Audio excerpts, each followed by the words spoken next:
Hey guys, welcome back. We're going to be reading Harry Potter and the Chamber of Secrets.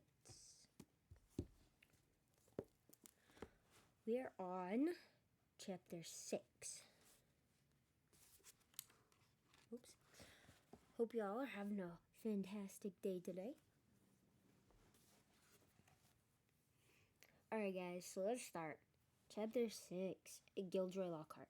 The next day, however, Harry barely grinned once. Things started to go downhill from breakfast in the Great Hall. The 4 long-house tables were laden with tureens of porridge, plates of kippers, mountains of toast, and dishes of eggs and bacon beneath the enchanted ceiling, today a dull, cloudy gray. Wouldn't it be nice to have the inside of your house like your ceiling look like the outside, and then you never have to go outside at night to look at the sky? It'd be pretty cool. Harry and Ron sat down at the Gryffindor table next to Hermione, who had her copy of Voyages with Vampires propped open against a milk jug.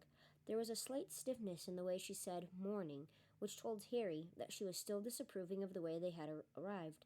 Neville Longbottom, on the other hand, greeted them cheerfully. Neville was a round-faced and accident-prone boy with the worst memory of anyone Harry had ever met.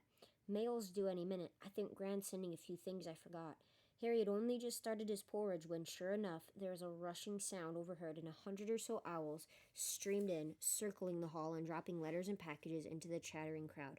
A big, lumpy package bounced off Neville's head, and, a second later, something large and gray fell into Hermione's jug, spraying them all with milk and feathers.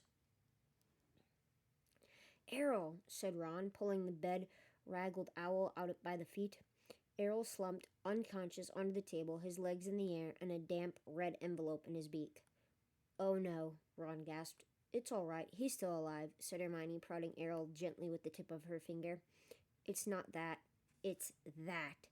Ron was pointing at the red envelope. It looked quite ordinary to Harry, but Ron and Neville were both looking at it as though they expected it to explode. "What's the matter?" said Harry.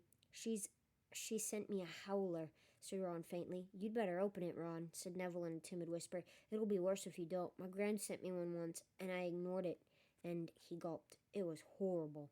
Harry looked from their petrified faces to the red envelope. "What's a howler?" he said, but Ron's whole attention was fixed on the letter, which had begun to smoke at the corners. "Open it," Neville urged.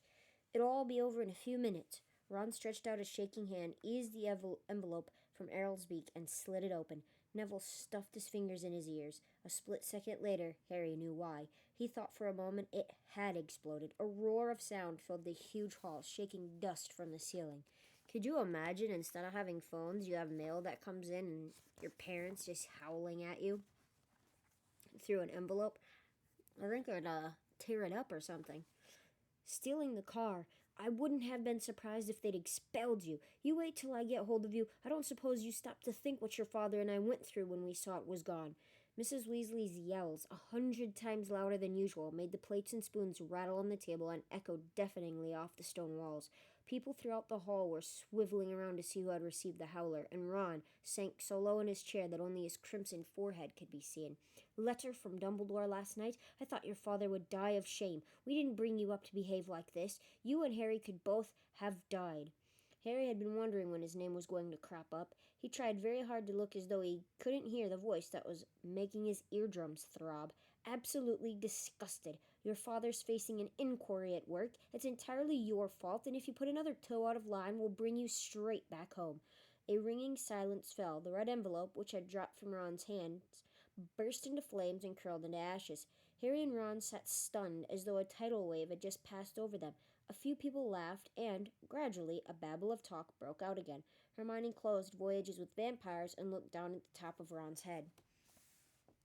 "Well, I don't know what you expected, Ron, but you—" "Don't tell me I deserved it," snapped Ron. Harry pushed his porridge away. His insides were burning with guilt. Mr. Weasley was facing an inquiry at work, after all Mr. and Mrs. Weasley had done for him over the summer. But he had no time to dwell on this. Professor McGonagall was moving along the Gryffindor table, handing out course schedules. Harry took his and saw that they had double herbology, with the Hufflepuffs first. Harry, Ron, and Hermione left the castle together, crossed the vegetable patch, and made for the greenhouses where the magical plants were kept. At least the howler had done one good thing. Hermione seemed to think they had now been punished enough and was being perfectly friendly again. Could you imagine that? Not only are you getting berated by your teachers, you're getting berated by your parents through an envelope that screams at you, and your best friend is getting all ticked off at you as well. I don't think I could handle that. As they neared the greenhouses, they saw the rest of the class standing outside, waiting for Professor Sprout. Harry, Ron, and Hermione had only just joined them when she came striding into view across the lawn, accompanied by Gilderoy Lockhart.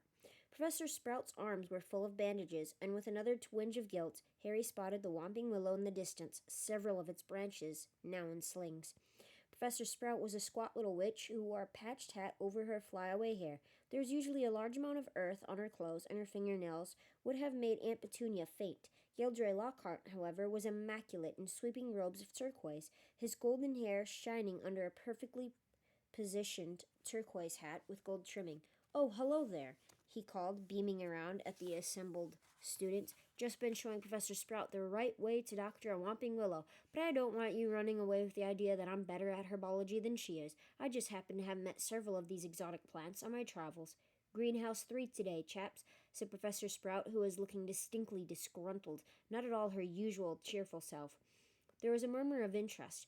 They had only ever worked in Greenhouse 1 before. Greenhouse 3 housed far more interesting and dangerous plants. Professor Sprout took a large key from her belt and unlocked the door. Harry caught a whiff of damp earth and fertilizer mingling with the heavy perfume of some giant umbrella-sized flowers dangling from the ceiling. He was about to follow Ron and Hermione inside when Lockhart's hand shot out. "Harry, I've been wanting a word. You don't mind if he's a couple of minutes late, do you, Professor Sprout?" Judging by Professor Sprout's scowl, she did mind, but Lockhart said, "That's the ticket," and closed the greenhouse door in her face. "Harry," said Lockhart, his large white teeth gleaming in the sunlight as he shook his head. Harry. Completely nonplussed, Harry said nothing. "When I heard, well, of course, it was all my fault. Could have kicked myself." Harry had no idea what he was talking about. He was about to say so when Lockhart went on. "Don't know when I've been more shocked. Flying a car to Hogwarts. Well, of course I knew at once why you'd done it. Stood out a mile. Harry. It was remarkable how he could show every one of those brilliant teeth even when he wasn't talking. "Gave you a taste of publicity, didn't I?" said Lockhart. "Gave you the bug. You got onto the front page of the paper with me, and you couldn't wait to do it again." "Oh, no, Professor. See, Harry, said Lockhart, reaching out and grasping his shoulder. "I understand. Natural to want a bit more once you've had that first taste, and I blame myself for giving you that, because it was bound to go to your head. But see here, young man, you can't start flying cars to try and get yourself noticed. Just calm down, all right? Plenty of time for all that when you're older." Yes, I know what you're thinking. It's all right for him. He's an internationally famous wizard already. But when I was 12, I was just as much of a nobody as you are now. In fact, I'd say I was even more of a nobody. I mean, a few people have heard of you, haven't they? All that business with Hugh must not be named. He glanced at the lightning scar on Harry's forehead. I know.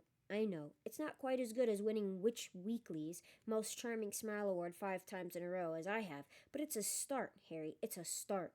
He gave Harry a hearty wink and strode off. Harry stood stunned for a few seconds. Then, remembering he was supposed to be in the greenhouse, he opened the door and slid inside. I don't really like Gilderoy Lockhart. Let me know how you guys feel about him, but I just feel like he's very arrogant, like self-centered. Everything's about him, and he's just don't like him. He just doesn't seem like a very good role model to look up to, I guess you could say. Professor Sprout was standing behind a trestle bench in the center of the greenhouse. About 20 pairs of different colored earmuffs were lying on the bench. When Harry had taken his place between Ron and Hermione, she said, "We'll be repotting mandrakes today. Now, who can tell me the properties of the mandrake?" To nobody's surprise, Hermione's hand was first into the air.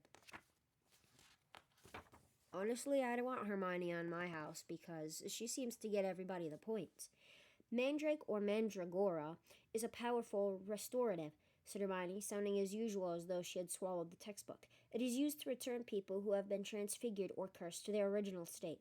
"Excellent. 10 points to Gryffindor," said Professor Sprout. "The mandrake forms an essential part of most antidotes. It is also, however, dangerous. Who can tell me why?" Hermione's hand narrowly missed Harry's glasses as it shot up again. "The cry of the mandrake is fatal to anyone who hears it," she said promptly. Precisely. Take another 10 points, said Professor Sprout.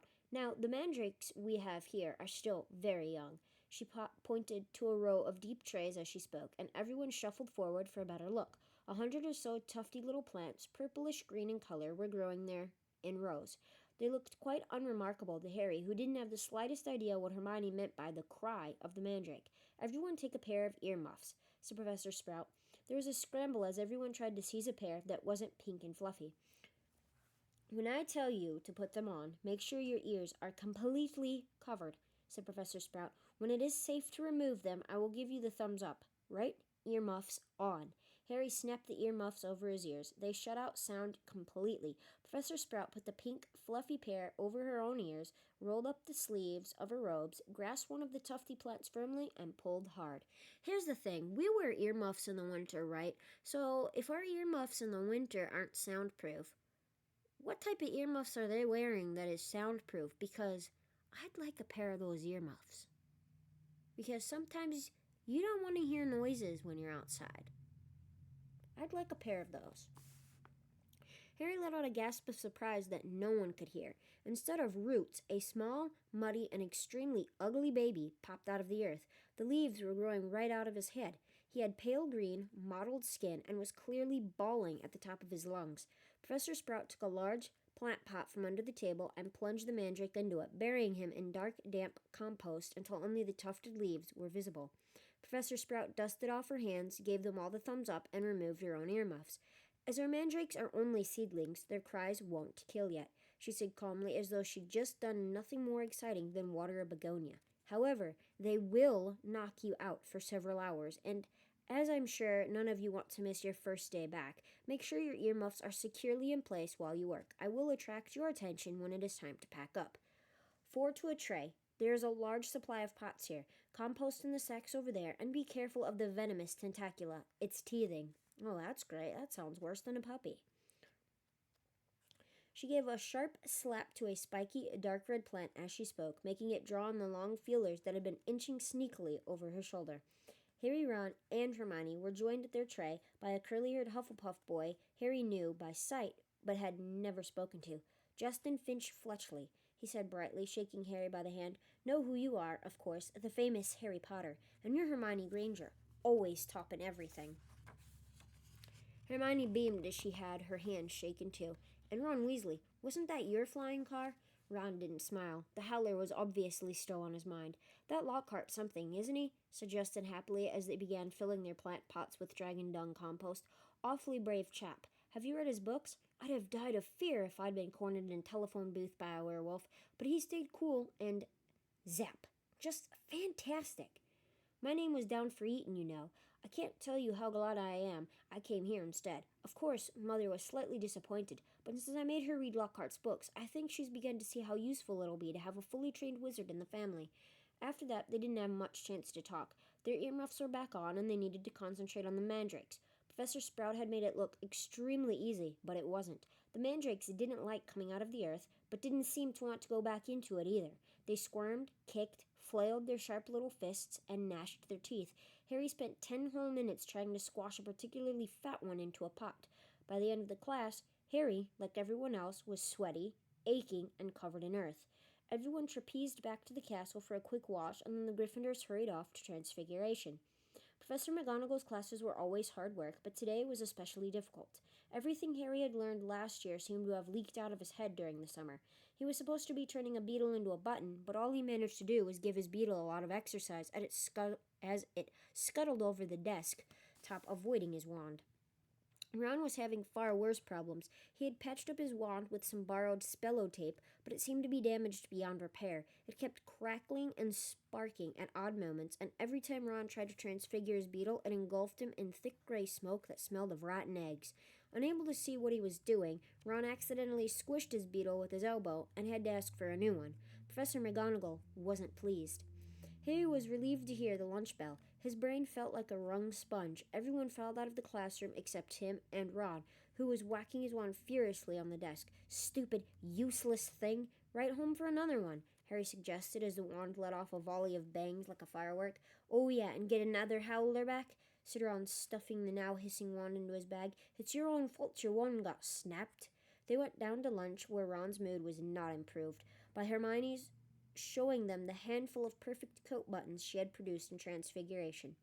"What have we got this afternoon?" said Harry, hastily changing the subject. "Defense against the dark arts," said Hermione at once.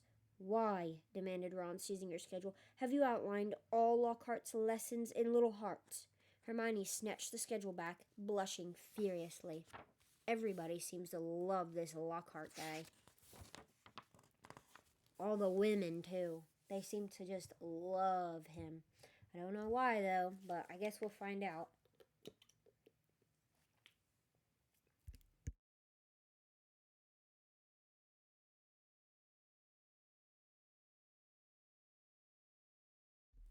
Sorry, I was drinking some water. All right. They finished lunch and went outside into the overcast courtyard. Hermione sat down on a stone step and buried her nose in Voyages with Vampires again. Harry and Ron stood talking about Quidditch for several minutes before Harry became aware that he was being closely watched. Looking up, he saw the very small, mousy-haired boy he'd seen trying on the Sorting Hat last night, staring at Harry as though transfixed. He was clutching what looked like an ordinary Muggle camera, and the moment Harry looked at him, he went bright red.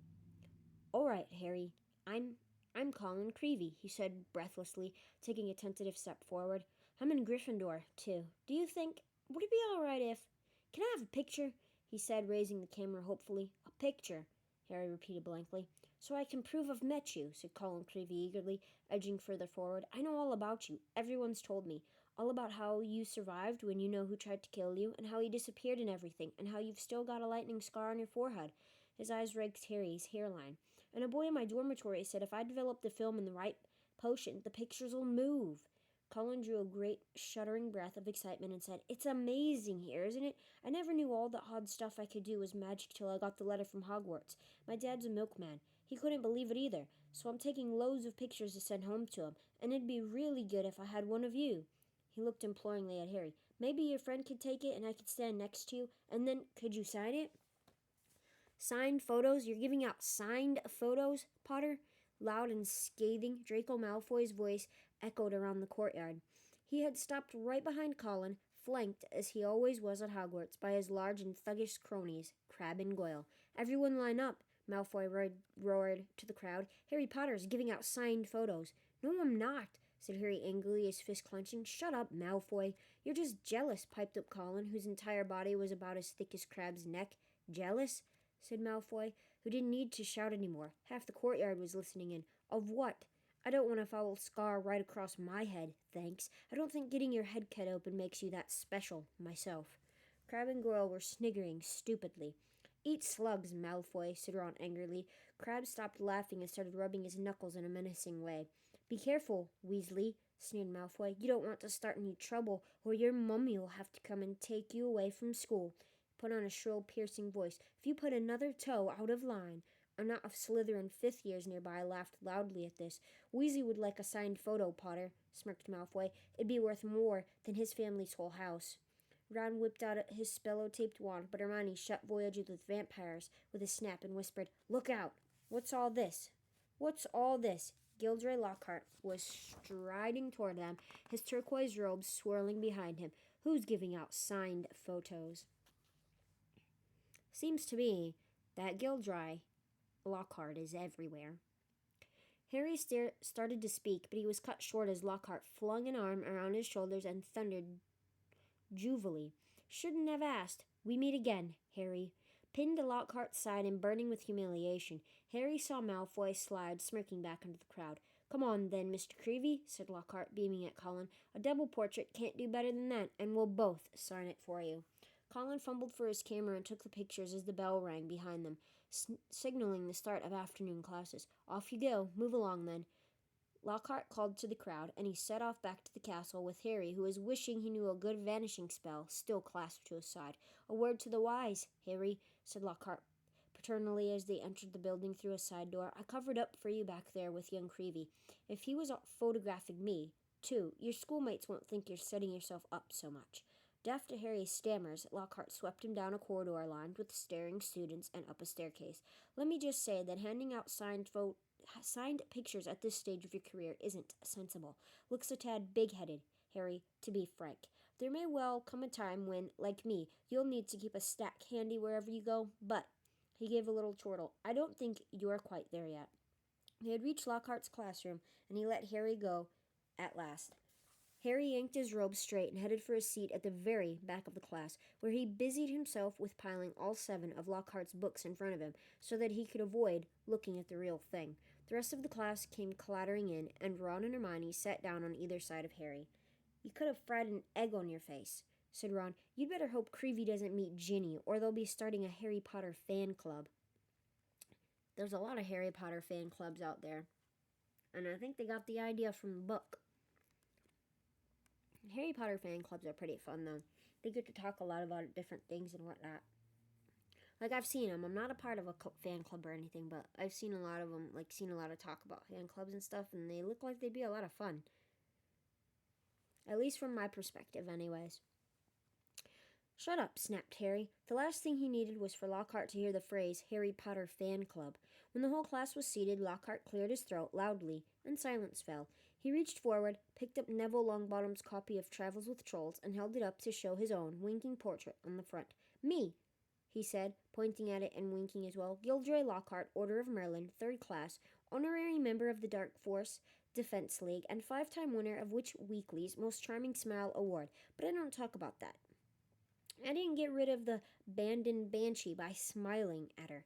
He waited for them to laugh. A few people smiled weakly. I see you've all bought a complete set of my books. Well done. I thought we'd start today with a little quiz. Nothing to worry about, just to check how well you've read them, how much you've taken in.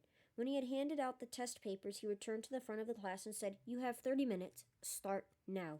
Harry looked down at his paper and read, What is Gilderoy Lockhart's favorite color? What is Gilderoy Lockhart's secret ambition? What, in your opinion, is Gilderoy Lockhart's greatest achievement to date? On and on it went, over 3 sides of paper, right down to 54. When is Gilderoy Lockhart's birth date, and what would his ideal gift be? Half an hour later, Lockhart collected the papers and rifled through them in front of the class. Tut, tut. Hardly any of you remembered that my favorite color is lilac. I say so in Year with the Yeti, and a few of you need to read Wanderings with Werewolves more carefully. I clearly state in Chapter 12 that my ideal birthday gift would be harmony between all magic and non-magic peoples, though I wouldn't say no to a large bottle of Ogden's Old Fire Whiskey. He gave them another roguish wink. Ron was now staring at Lockhart with an expression of disbelief on his face. Seamus Finnegan and Dean Thomas, who were sitting in front, were shaking with silent laughter. Hermione, on the other hand, was listening to Lockhart with rapt attention and gave a start when he mentioned her name. But Miss Hermione Granger knew my secret ambition is to rid the world of evil and market my own range of hair care products. Good girl. In fact, he flipped her paper over. Full marks. Where is Miss Hermione Granger? Hermione raised a trembling hand. Excellent, beamed Lockhart. Quite excellent. Take 10 points for Gryffindor. And so, to business. He bent down behind his desk and lifted a large, covered cage onto it. Now, be warned. It is my job to arm you against the foulest creatures known to wizard kind. You may find yourselves facing your worst fears in this room. Know only that no harm can befall you whilst I am here. All I ask is that you remain calm. That sounds like a horror film about to happen. In spite of himself, Harry leaned around his pile of books for a better look at the cage. Lockhart placed a hand on the cover. Dean and Seamus had stopped laughing now. Neville was cowering in his front row seat. If you have to look around a stack of books, you have a library on your desk. There's no need for that many books on your desk for one stinking class. I'm just saying. I must ask you not to scream, said Lockhart in a low voice. It might provoke them. As the whole class held its breath, Lockhart whipped off the cover. Yes, he said dramatically, freshly caught Cornish pixies. Seamus Finnegan couldn't control himself. He let out a snort of laughter that even Lockhart couldn't mistake for a scream of terror. Yes, he smiled at Seamus. Well, they're not very dangerous, are they? Seamus choked. Don't be so sure, said Lockhart, waggling a finger annoyingly at Seamus. Devilish, tricky little blighters they can be. The pixies were electric blue and about 8 inches high, with pointed faces and voices so shrill it was like listening to a lot of budgies arguing. The moment the cover had been removed, they had started jabbering and rocketing around, rattling the bars and making bizarre faces at the people nearest them. Right, then, Lockhart said loudly, let's see what you make of them. and he opened the cage. It was pandemonium. The pixies shot in every direction like rockets. Two of them seized Neville by the ears and lifted him into the air.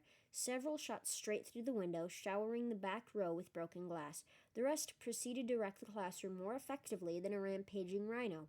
They grabbed ink bottles and sprayed the class with them, shredded books and papers, tore pictures from the walls, upended the wastebasket, grabbed bags and books and threw them out of the smashed window. Within minutes, half the class was sheltering under desks, and Neville was swinging from the iron chandelier in the ceiling. "Come on now, round them up! Round them up! They're only pixies!" Lockhart shouted. He rolled up his sleeves, brandished his wand, and bellowed, "Pescipisci pesternomi." It had absolutely no effect. One of the pixies seized his wand and threw it out of the window, too. Lockhart gulped and dived under his own desk, narrowly avoiding being squashed by Neville, who fell a second later as the chandelier gave way. The bell rang, and there was a mad rush toward the exit. In the relative calm that followed, Lockhart straightened up, caught sight of Harry, Ron, and Hermione, who were almost at the door, and said, "Well, I'll ask you three just to nip the rest of them back into their cage." He swept past them and shut the door quickly behind him. "Can you believe him?" roared Ron as one of the remaining pixies bit him painfully on the ear. "He just wants to give us some hands-on experience," said Hermione, immobilizing two pixies at once with a clever freezing charm and stuffing them back into their cage. "Hands-on," said Harry, who was trying to grab a pixie dancing out of reach with its tongue out. "Hermione, he didn't have a clue what he was doing." "Rubbish," said Hermione. "You've read his books. Look at all those amazing things he's done." "He says he's done," Ron muttered. I kind of agree. The man says he's done a lot of things, but he can't even wrangle up some pixies. How'd he take on a full-grown werewolf if he can't even wrangle up a pixie? Chapter 7. Mudbloods and Murmurs. Harry spent a lot of time over the next few days dodging out of sight whenever he saw Gilderoy Lockhart coming down a corridor. Harder to avoid was Colin Creevey, who seemed to have memorized Harry's schedule. Nothing seemed to give Colin a bigger thrill than to say, "All right, Harry," 6 or 7 times a day, and hear, "Hello, Colin," back, however exasperated Harry sounded when he said it. Hedwig was still angry with Harry about the disastrous car journey, and Ron's wand was still malfunctioning, surpassing itself on Friday morning by shooting out of Ron's hand in charms and hitting tiny old Professor Flitwick squarely between the eyes, creating a large, throbbing green boil where it had struck. So with one thing and another, Harry was quite glad to reach the weekend. He, Ron, and Hermione were planning to visit Hagrid on Saturday morning. Harry, however, was shaken awake several hours earlier than he would have liked by Oliver Wood, captain of the Gryffindor Quidditch team. "What's the matter?" said Harry groggily. "Quidditch practice," said Wood. "Come on." Harry squinted at the window. There was a thin mist hanging across the pink and gold sky. Now that he was awake, he couldn't understand how he could have slept through the racket the birds were making. "Oliver," Harry croaked, "it's the crack of dawn." "Exactly," said Wood. He was a tall and burly 6th year, and, at the moment, his eyes were gleaming with a crazed enthusiasm. "It's part of our new training program. Come on, grab your broom, and let's go," said Wood heartily. "None of the other teams have started training yet. We're going to be first off the mark this year." Yawning and shivering slightly, Harry climbed out of bed and tried to find his Quidditch robes. "Good man," said Wood. "Meet you on the field in 15 minutes. When he'd found his scarlet team robes and pulled on his cloak for warmth, Harry scribbled a note to Ron explaining where he'd gone and went down the spiral staircase to the common room, his Nimbus 2000 on his shoulder. He had just reached the portrait hole when there was a clatter behind him, and Colin Creevey came dashing down the spiral staircase, his camera swinging madly around his neck and something clutched in his hand. "I heard someone saying your name on the stairs, Harry. Look what I've got here. I've had it developed. I wanted to show you." Harry looked bemusedly at the photograph Colin was brandishing under his nose. A moving, black and white Lockhart was tugging hard on an arm Harry recognized as his own. He was pleased to see that his photographic self was putting up a good fight and refusing to be dragged into view. As Harry watched, Lockhart gave up and slumped, panting against the white edge of the picture. "Will you sign it?" said Colin eagerly. "No," said Harry flatly, glancing around to check that the room was really deserted. "Sorry, Colin, I'm in a hurry. Quidditch practice." He climbed through the portrait hole. "Oh, wow, wait for me. I've never watched a Quidditch game before." Colin scrambled through the hole after him. "It'll be really boring," Harry said quickly, but Colin ignored him, his face shining with excitement. "You were the youngest house player in 100 years, weren't you, Harry? Weren't you?" said Colin, trotting alongside him. "You must be brilliant. I've never flown. Is it easy? Is that your own broom? Is that the best one there is?" Harry didn't know how to get rid of him. It was like having an extremely talkative shadow. I don't really understand Quidditch, said Colin breathlessly. Is it true there are 4 balls, and 2 of them fly around trying to knock people off their brooms? Yes, said Harry heavily, resigned to explaining the complicated rules of Quidditch. They're called bludgers. There are 2 beaters on each team who carry clubs to beat the bludgers away from their side. Fred and George Weasley are the Gryffindor beaters. And what are the other balls for? Colin asked, tripping down a couple of steps because he was gazing open-mouthed at Harry. Well, the quaffle, that's the biggish red one, is the one that scores goals. 3 chasers on each team throw the quaffle to each other and try to get it through the goalpost at the end of the pitch.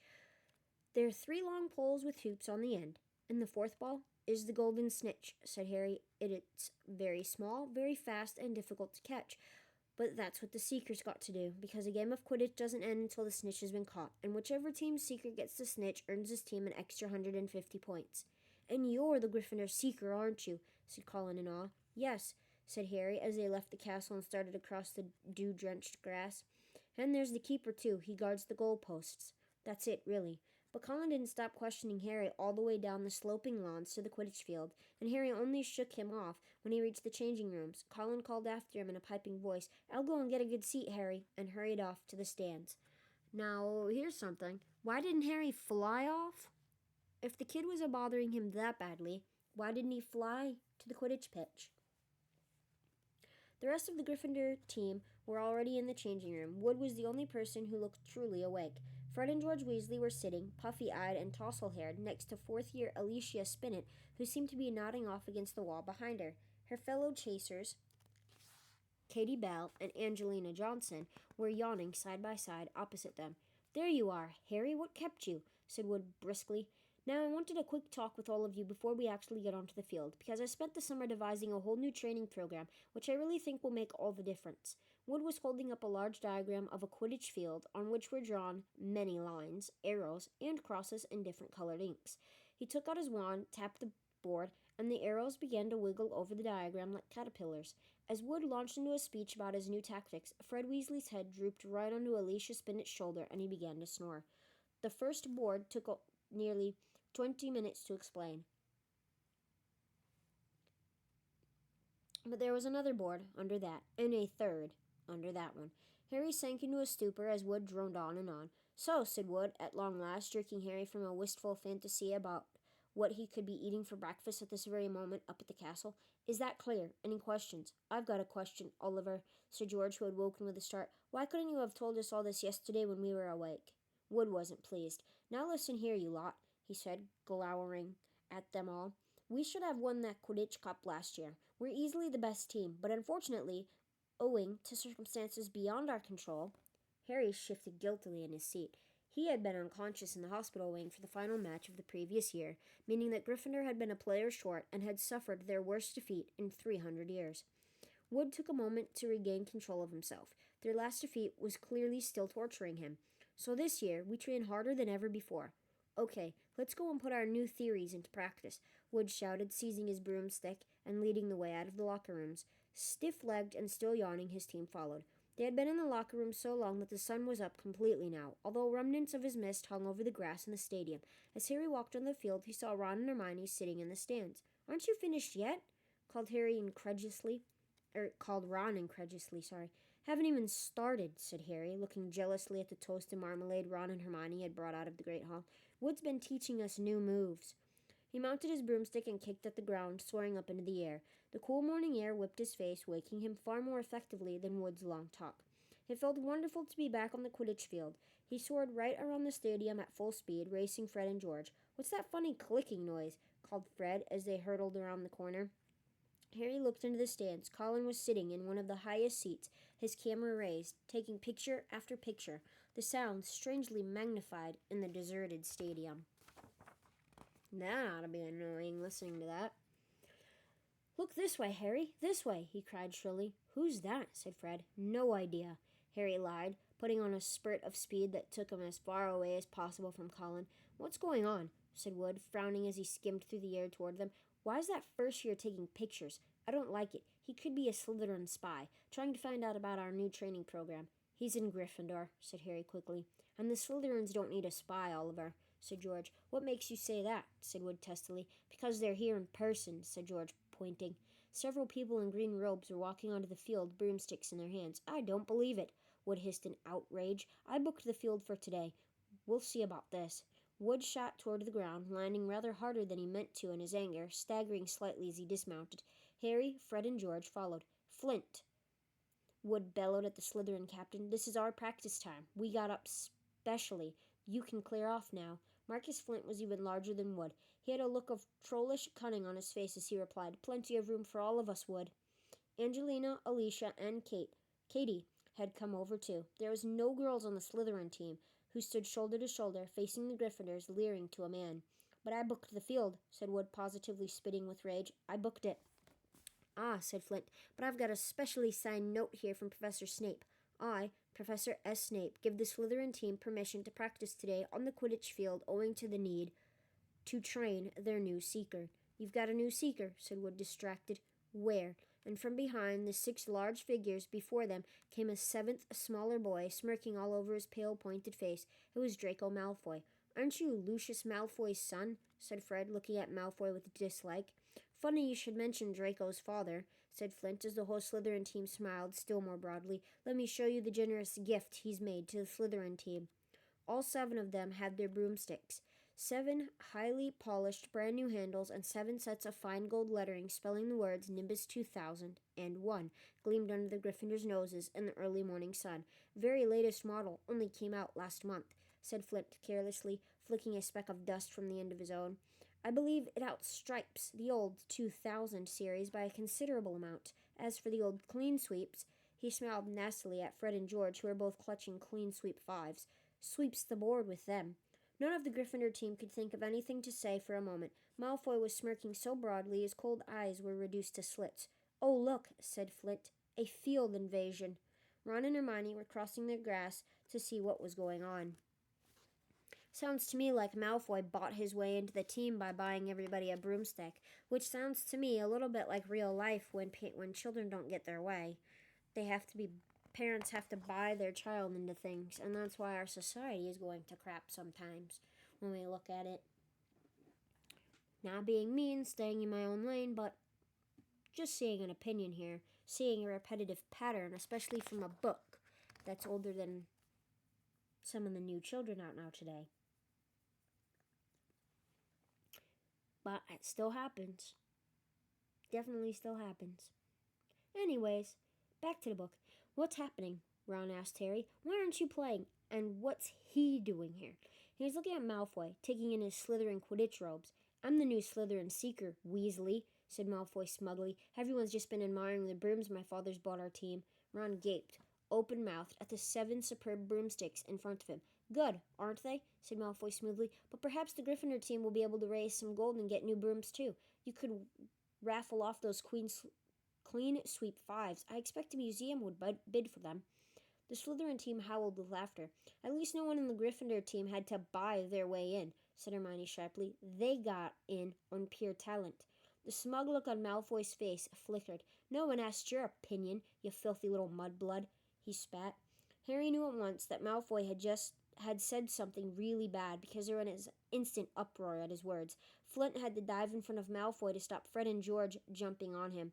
Alicia shrieked, "How dare you!" and Ron plunged his hand into his robes, pulled out his wand, yelling, "You'll pay for that one, Malfoy," and pointed it furiously under Flint's arm at Malfoy's face.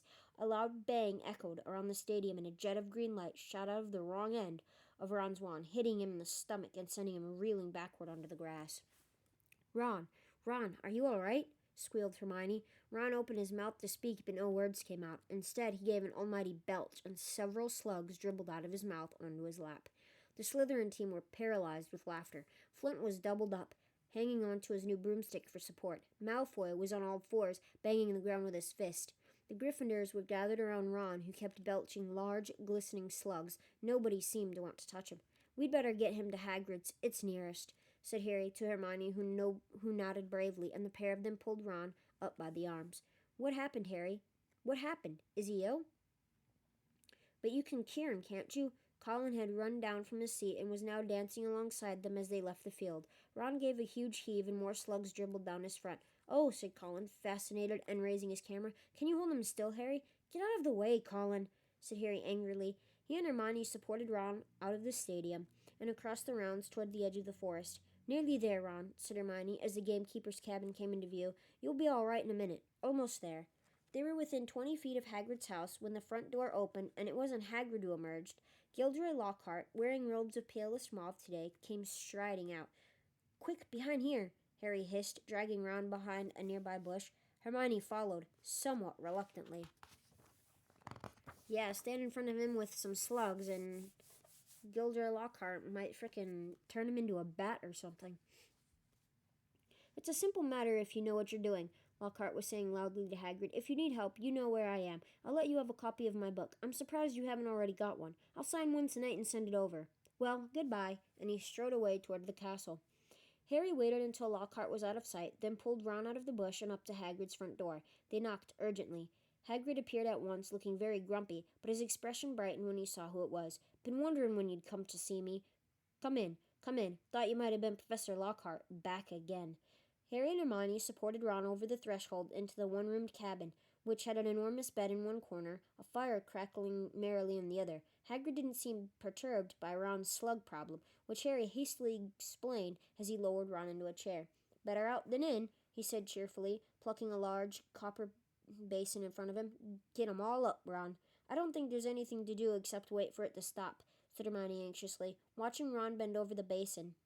"It's a difficult curse to work at the best of times, but with a broken wand."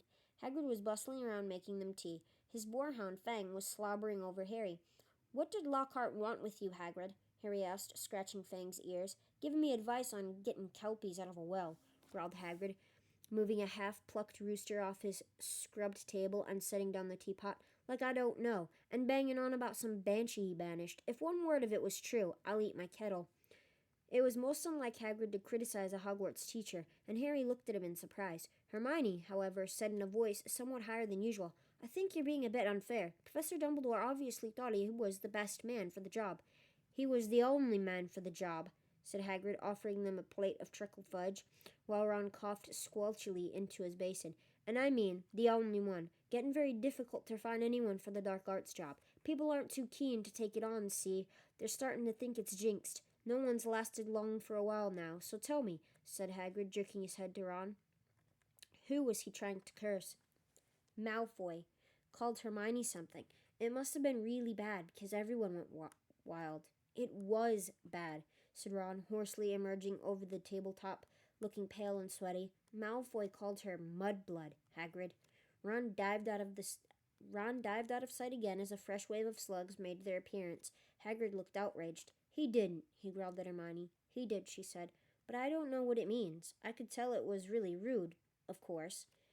"It's about the most insulting thing he could think of," gasped Ron, coming back up. "Mudblood's a really foul name for someone who is muggle-born. You know, non-magic parents. There are some wizards, like Malfoy's family, who think they're better than everyone else because they're what people call pureblood." He gave a small burp, and a single slug fell into his outstretched hand. He threw it into the basin and continued, "I mean, the rest of us know it doesn't make any difference at all.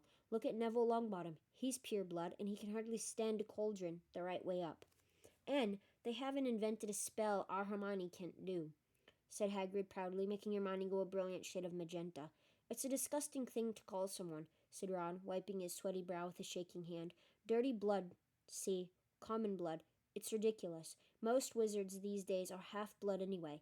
If we hadn't married muggles, we'd have died out." He retched and ducked out of sight again. "Well, I don't blame you for trying to curse him, Ron," said Hagrid loudly over the thuds of more slugs hitting the basin. "But maybe it was a good thing you wanted backfired. Except Lucius Malfoy would have come marching up to school if you'd cursed his son, lest you're not in trouble." Harry would have pointed out that trouble didn't come much worse than having slugs pouring out of your mouth, but he couldn't. Hagrid's treacle fudge had cemented his jaws together. "Harry," said Hagrid abruptly, as though struck by a sudden thought. "What the fuck?" "Sounds like Siri heard me again." "Harry," said Hagrid abruptly, as though struck by a sudden thought. "Got a bone to pick with ya. I've heard you've been giving out signed photos. How come I haven't got one?" Furious, Harry wrenched his teeth apart. "I have not been giving out signed photos," he said hotly, "if Lockhart's still spreading that around." But then he saw that Hagrid was laughing. "I'm only joking," he said, patting Harry genially on the back and sending him face first into the table. "I knew you hadn't really. I told Lockhart you didn't need to. You're more famous than him without trying." "Bet he didn't like that," said Harry, sitting up and rubbing his chin. "Don't think he did," said Hagrid, his eyes twinkling. "And then I told him I'd never read one of his books, and he decided to go. Treacle fudge, Ron," he added as Ron reappeared. "No, thanks," said Ron weakly. "Better not risk it. Come and see what I've been growing," said Hagrid as Harry and Hermione finished the last of their tea. In the small vegetable patch behind Hagrid's house were a dozen of the largest pumpkins Harry had ever seen. Each was the size of a large boulder. "Getting on well, aren't they?" said Hagrid happily. "For the Halloween feast, should be big enough by then." "What have you been feeding them?" said Harry. Hagrid looked over his shoulder to check that they were alone. "Well, I've been giving them, a bit of help." Harry noticed Hagrid's flowery pink umbrella leaning against the back wall of the cabin. Harry had had reason to believe before now that this umbrella was not at now that this umbrella was not all it looked. In fact, he had the strong impression that Hagrid's old school wand was concealed inside it. Hagrid wasn't supposed to use magic. He had been expelled from Hogwarts in his 3rd year, but Harry had never found out why. Any mention of the matter, and Hagrid would clear his throat loudly and become mysteriously deaf until the subject was changed. "An engorgement charm, I suppose," said Hermione halfway between disapproval and amusement. "Well, you've done a good job on them." "That's what your little sister said," Hagrid, nodding at Ron. "Met her just yesterday." Hagrid looked sideways at Harry, his beard twitching. "Said she was just looking round the grounds, but I reckon she was hoping she might run into someone else at my house." He winked at Harry. "If you ask me, she wouldn't say no to her signed." "Oh, shut up," said Harry. Ron snorted with laughter, and the ground was sprayed with slugs. "Watch it," Hagrid roared, pulling Ron away from his precious pumpkins. It was nearly lunchtime, and as Harry had only had one bit of treacle fudge since dawn, he was keen to go back to school to eat.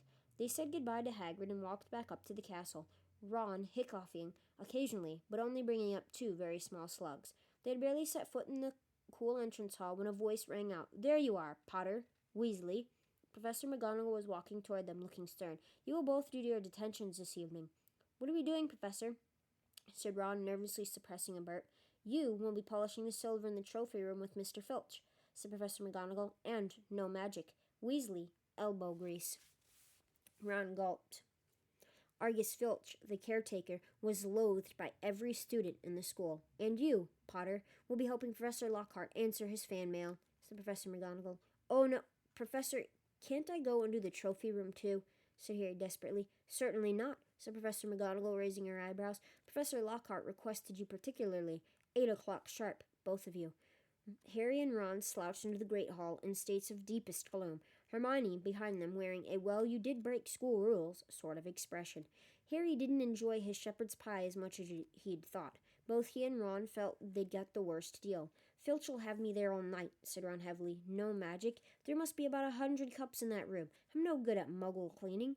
"I'd swap any time," said Harry hollowly. "I've had loads of practice with the Dursleys. Answering Lockhart's fan mail? He'll be a nightmare." Saturday afternoon seemed to melt away, and in what seemed like no time it was 5 minutes to 8, and Harry was dragging his feet along the second-floor corridor to Lockhart's office. He gritted his teeth and knocked. The door flew open at once. Lockhart beamed down at him. "Ah, here's the scallywag," he said. "Come in, Harry. Come in." Shining brightly on the walls by the light of many candles were countless framed photographs of Lockhart. He had even signed a few of them. Another large pile lay on his desk. "You can address the envelopes," Lockhart told Harry, as though this was a huge treat. "This first one's to Gladys Gudgeon. Bless her. Huge fan of mine." The minutes snailed by. Harry let Lockhart's voice wash over him, occasionally saying, and right, and yeah. Now and then he caught a phrase like, "Fame's a fickle friend, Harry," or "Celebrity is as celebrity does. Remember that." The candles burned lower and lower, making the light dance over the many moving faces of Lockhart watching him. Harry moved his aching hand over what felt like the 1,000th envelope, writing out Veronica Smethly's address. It must be nearly time to leave, Harry thought miserably. Please let it be nearly time. And then he heard something quite apart from the spitting of the dying candles and Lockhart's prattle about his fans. It was a voice to chill the bone marrow, a voice of breathtaking, ice-cold venom. Come, come to me. Let me rip you. Let me tear you. Let me kill you. Harry gave a huge jump, and a large lilac blot appeared on Veronica Smethly's street. What? He said loudly. I know, said Lockhart. 6 solid months at the top of the bestseller list. Broke all records. No, said Harry frantically. That voice. Sorry, said Lockhart, looking puzzled. What voice? That voice that said, didn't you hear it? Lockhart was looking at Harry in high astonishment. What are you talking about, Harry? Perhaps you're getting a little drowsy. Great Scott, look at the time. We've been here nearly 4 hours. I'd never have believed it. The time's flown, hasn't it? Harry didn't answer. He was straining his ears to hear the voice again, but there was no sound now except for Lockhart telling him he mustn't expect a treat like this every time he got attention. Feeling dazed, Harry left. It was so late that the Gryffindor common room was almost empty. Harry went straight up to the dormitory. Ron wasn't back yet. Harry pulled on his pajamas, got into bed, and waited. Half an hour later, Ron arrived, nursing his right arm and bringing a strong smell of polish into the darkened room. My muscles have all seized up, he groaned, sinking on his bed. 14 times he made me buff up that Quidditch cup before he was satisfied. And then I had another slug attack all over a special award for services to the school. It took ages to get the slime off. How was it with Lockhart? Keeping his voice low so as not to wake Neville, Dean, and Seamus, Harry told Ron exactly what he had heard. And Lockhart said he couldn't hear it? Said Ron. Harry could see him frowning in the moonlight. Do you think he was lying? But I don't get it. Even someone invisible would have had to open the door. I know, said Harry, lying back on his four-poster and staring at the canopy above him. I don't get it either. Kind of suspicious that only Harry can hear the voice. Lockhart didn't hear it. So why did Harry hear it? What was the excuse behind Harry hearing it? Like, what happened that Harry heard the voice?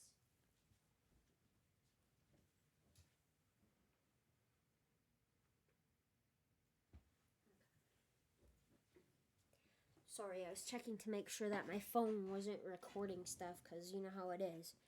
Voice recording phones. Alright, Chapter 8, The Death Day Party. October arrived, spreading a damp chill over the grounds and into the castle. Madame Pomfrey, the nurse, was kept busy by a sudden spat of colds among the staff and students. Her pepper-up potion worked instantly, though it left the drinker smoking at the ears for several hours afterward. Ginny Weasley, who had been looking pale, was bullied into taking some by Percy. The steam pouring from under her vivid hair gave the impression that her whole head was on fire. Raindrops the size of bullets thundered on the castle windows for days on end. The lake rose, the flower beds turned into muddy streams, and Hagrid's pumpkins swelled to the size of garden sheds. Oliver Wood's enthusiasm for regular training sessions, however, was not dampened, which was why Harry was to be found, late one stormy Saturday afternoon, a few days before Halloween, returning to Gryffindor Tower drenched to the skin and splattered with mud.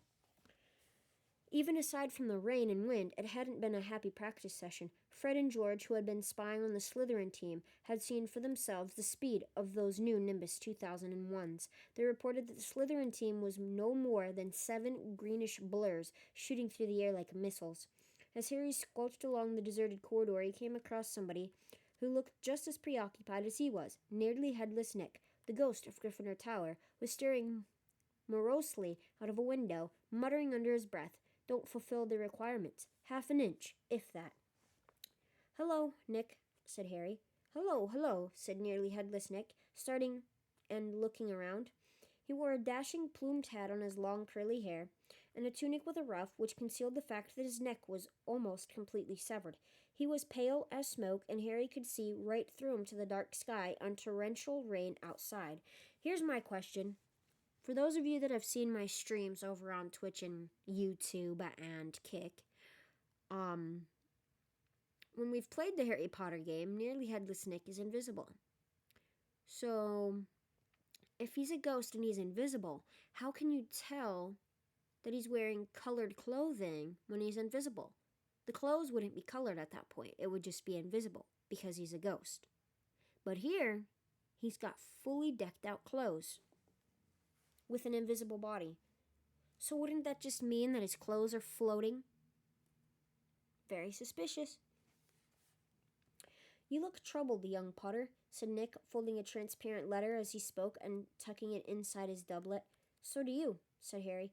Ah, Nearly Headless Nick waved an elegant hand. A matter of no importance. It's not as though I really wanted to join. Thought I'd apply, but apparently I don't fulfill requirements. In spite of his airy tone, there was a look of great bitterness on his face. But you would think, wouldn't you, he erupted suddenly, pulling the letter back out of his pocket, that getting hit 45 times in the neck with a blunt axe would qualify you to join the Headless Hunt? Oh, yes, said Harry, who was obviously supposed to agree. I mean, nobody wishes more than I do that it had all been quick and clean, and my head had come off properly. I mean, it would have saved me a great deal of pain and ridicule. However, Nearly Headless Nick shook his letter open and read furiously. We can only accept huntsmen whose heads have parted company with their bodies. You will appreciate that it would be impossible otherwise for members to participate in hunt activities such as horseback, head juggling, and head polo. It is with the greatest regret, therefore, that I must inform you that you do not fulfill our requirements. With very best wishes, Sir Patrick Delaney Podmore. Fuming, Nearly Headless Nick stuffed the letter away. Half an inch of skin and sinew holding my neck on, Harry. Most people would think that's good and beheaded, but oh no, it's not enough for Sir Properly Decapitated Podmore. Nearly Headless Nick took several deep breaths and then said in a far calmer tone, So, what's bothering you? Anything I can do? No, said Harry. Not unless you know where we can get 7 free Nimbus 2001s for our match against Slit.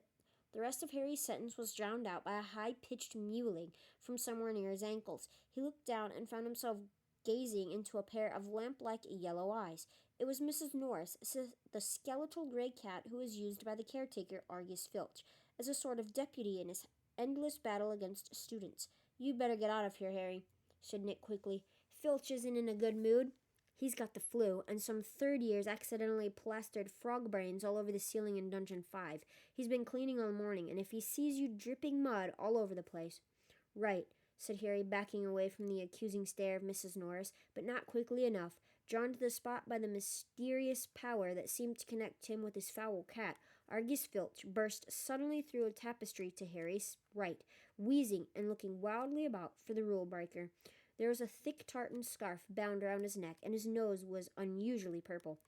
"Filth!" he shouted, his jowls a-quiver, his eyes popping alarmingly as he pointed at the muddy puddle that had dripped from Harry's Quidditch robes. "Mess and muck everywhere. I've had enough of it, I tell you. Follow me, Potter." So Harry waved a gloomy goodbye to Nearly Headless Nick and followed Filch back downstairs, doubling the number of muddy footprints on the floor. Harry had never been inside Filch's office before. It was a place most students avoided. The room was dingy and windowless, lit by a single oil lamp dangling from the low ceiling. A faint smell of fried fish lingered about the place. Wooden filing cabinets stood around the walls from their labels. Harry could see that they contained details of every pupil Filch had ever punished. Fred and George Weasley had an entire drawer to themselves. A highly polished collection of chains and manacles hung on the wall behind Filch's desk. It was common knowledge that he was always begging Dumbledore to let him suspend students by their ankles from the ceiling. Filch grabbed a quill from a pot on his desk and began shuffling around looking for parchment. Now Harry's done it. He's in trouble.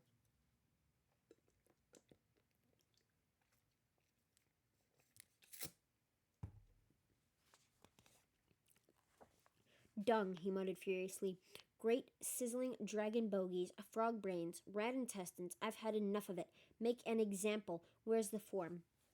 "Yes." He retrieved a large roll of parchment from his desk drawer and stretched it out in front of him, dipping his long black quill into the ink pot. "Name." "Harry Potter." "Crime." "It was only a bit of mud," said Harry. "It's only a bit of mud to you, boy, but to me it's an extra hour scrubbing," shouted Filch, a drip shivering unpleasantly at the end of his bulbous nose. "Crime, befouling the castle. Suggested sentence?" Dabbing at his streaming nose, Filch squinted unpleasantly at Harry, who waited with bated breath for his sentence to fall.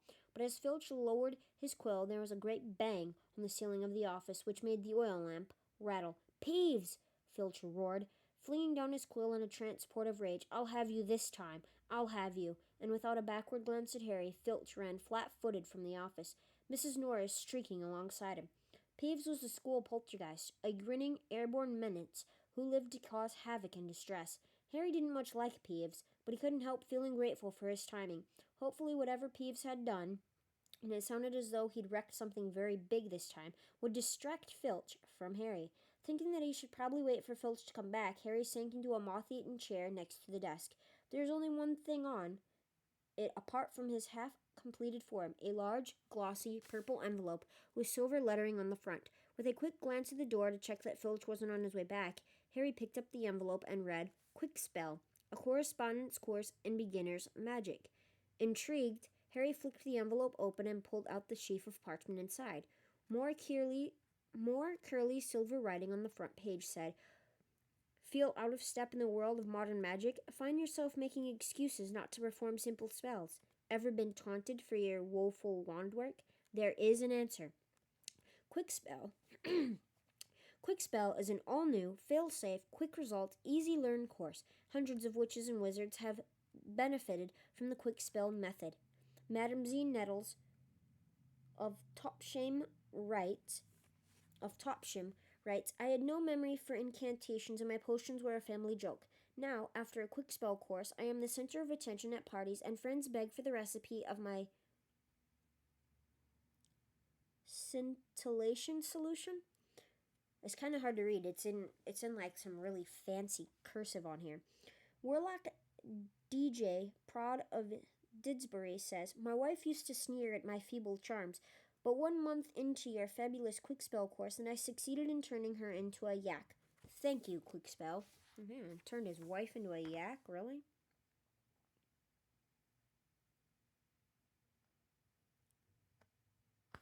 That's crazy. Fascinated, Harry thumbed through the rest of the envelope's contents. Why on earth did Filch want a quick spell course? Did this mean he wasn't a proper wizard? Harry was just reading Lesson 1, Holding Your Wand, some useful tips, when shuffling footsteps outside told him Filch was coming back.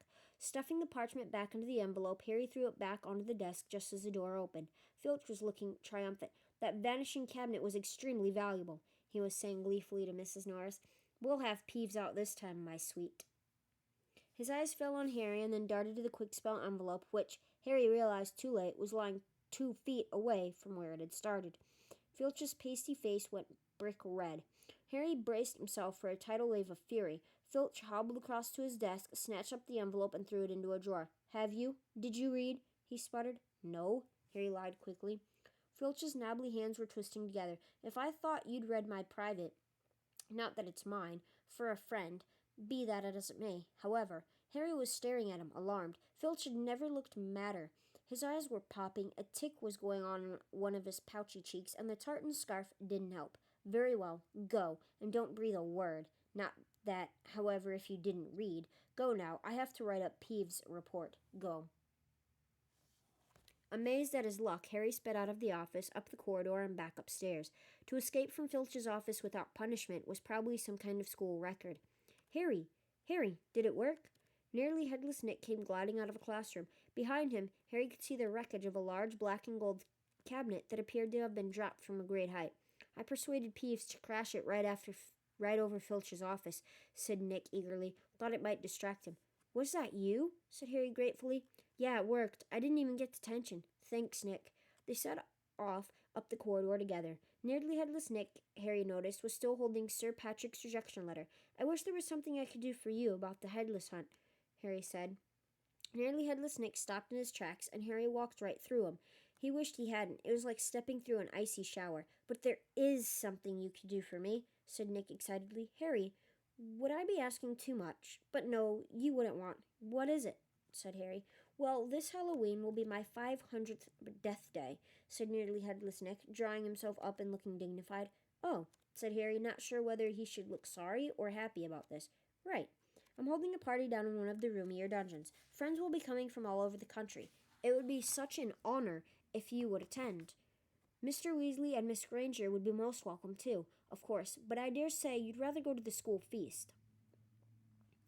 He watched Harry on tenterhooks. No, said Harry quickly. I'll come. My dear boy, Harry Potter at my death day party? And, he hesitated, looking excited, do you think you could possibly mention to Sir Patrick how very frightening and impressive you find me? Of course, said Harry. Nearly Headless Nick beamed at him. A death day party? said Hermione keenly when Harry had changed at last and joined her and Ron in the common room. "I bet there aren't many living people who can say they've been to one of those. It'll be fascinating. Why would anyone want to celebrate the day they died?" said Ron, who was halfway through his potions homework and grumpy. "Sounds dead depressing to me." Rain was still lashing the windows, which were now inky black, but inside all looked bright and cheerful. The firelight glowed over the countless squishy armchairs where people sat reading, talking, doing homework, or, in the case of Fred and George Weasley, trying to find out what would happen if you fed a filibuster firework to a salamander. Fred had rescued the brilliant orange, a fire-dwelling lizard from a care of magical creatures class, and it was now smoldering gently on a table surrounded by a knot of curious people. Harry was at the point of telling Ron and Hermione about Filch and the quick spell course when the salamander suddenly whizzed into the air, emitting loud sparks and bangs as it whirled wildly around the room. The sight of Percy bellowing himself hoarse at Fred and George, the spectacular display of tangerine stars showering from the salamander's mouth, and its escape into the fire with accompanying explosions drove both Filch and the quick spell envelope from Harry's mind. By the time Halloween arrived, Harry was regretting his rash promise to go to the Death Day party. The rest of the school was happily anticipating their Halloween feast. The great hall had been decorated with the usual live bats. Hagrid's vast pumpkins had been carved into lanterns large enough for 3 men to sit in, and there were rumors that Dumbledore had booked a troupe of dancing skeletons for the entertainment. "A promise is a promise," Hermione reminded Harry bossily. "You said you'd go to the Death Day party." So at 7 o'clock, Harry, Ron, and Hermione walked straight past the doorway to the packed great hall, which was glittering invitingly with gold plates and candles, and directed their steps instead toward the dungeons. The passageway leading to Nearly Headless Nick's party had been lined with candles too, though the effect was far from cheerful. These were long, thin, jet-black tapers, all burning bright blue, casting a dim, ghostly light even over their own living faces. The temperature dropped with every step they took. As Harry shivered and drew his robes tightly around him, he heard what sounded like 1,000 fingernails scraping an enormous blackboard. "They're about to freeze to death and catch pneumonia." "Is that supposed to be music?" Ron whispered. They turned a corner and saw Nearly Headless Nick standing at a doorway hung with black velvet drapes. "My dear friends," he said mournfully, "welcome, welcome. So pleased you could come." He swept off his plumed hat and bowed them inside. It was an incredible sight. The dungeon was full of hundreds of pearly white, translucent people, mostly drifting around a crowded dance floor, waltzing to the dreadful, quivering sound of 30 musical saws played by an orchestra on a raised, black-draped platform.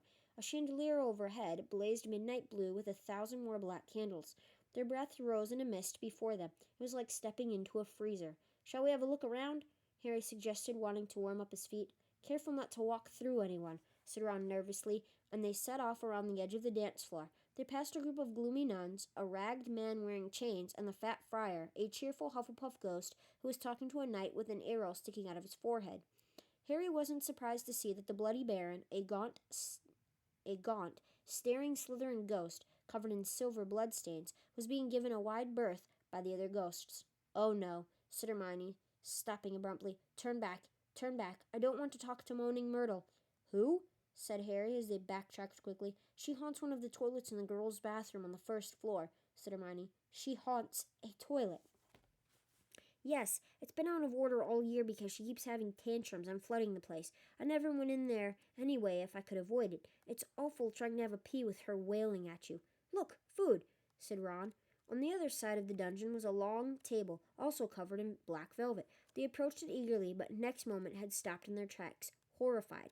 The smell was quite disgusting. Large, rotten fish were laid on handsome silver plates. Cakes, burned charcoal black, were heaped on salvers. There was a great maggoty haggis, a slab of cheese covered in furry green mold, and in pride of place, an enormous grey cake in the shape of a tombstone with a tar-like icing forming the words, "Sir Nicholas de Mimsy Porpington, died 31st October, 1492. Harry watched amazed as a portly ghost approached the table, crouched low, and walked through it, his mouth held wide so that it passed through one of the stinking salmon. "Can you taste it if you walk through it?" Harry asked him. "Ooh, I found a spelling mistake. It says though instead of through. There's no R. So the sentence, instead of saying, "Can you taste it if you walk through it?" the sentence says, "Can you taste it if you walk through it?" Pretty interesting. Anyways, almost, said the ghost sadly, and he drifted away. I expect they'd let it rot to give it a stronger flavor, said Hermione knowledgeably, pinching her nose and leaning closer to look at the putrid haggis. Can we move? I feel sick, said Ron. They had barely turned around, however, when a little man swooped suddenly from under the table and came to a halt in midair before them. Sounds like they're having a splendid time at this place.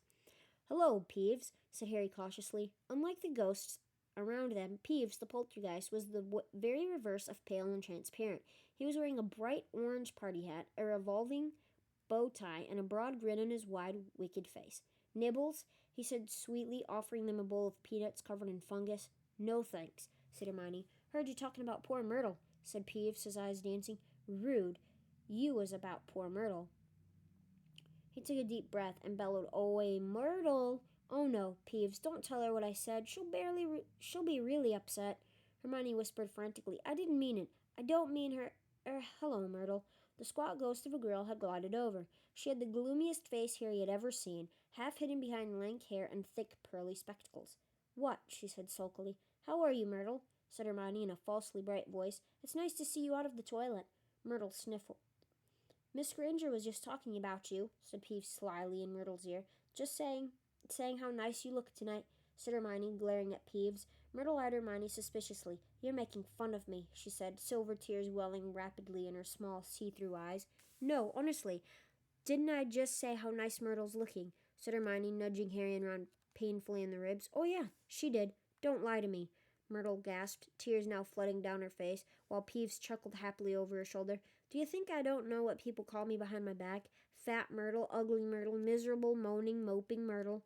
"You've forgotten Pimply," Peeves hissed in her ear. Moaning Myrtle burst into anguished sobs and fled from the dungeon. Peeves shot after her, pelting her with moldy peanuts, yelling, "Pimply, Pimply." "Oh dear," said Hermione sadly. Nearly Headless Nick now drifted toward them through the crowd. "Enjoying yourselves?" "Oh yes," they lied. "Not a bad turnout," said Nearly Headless Nick proudly. "The Wailing Widow came all the way up from Kent. It's nearly time for my speech. I'd better go and warn the orchestra." The orchestra, however, stopped playing at that very moment. They and everyone else in the dungeon fell silent, looking around in excitement as a hunting horn sounded. "Oi, here we go," said Nearly Headless Nick bitterly.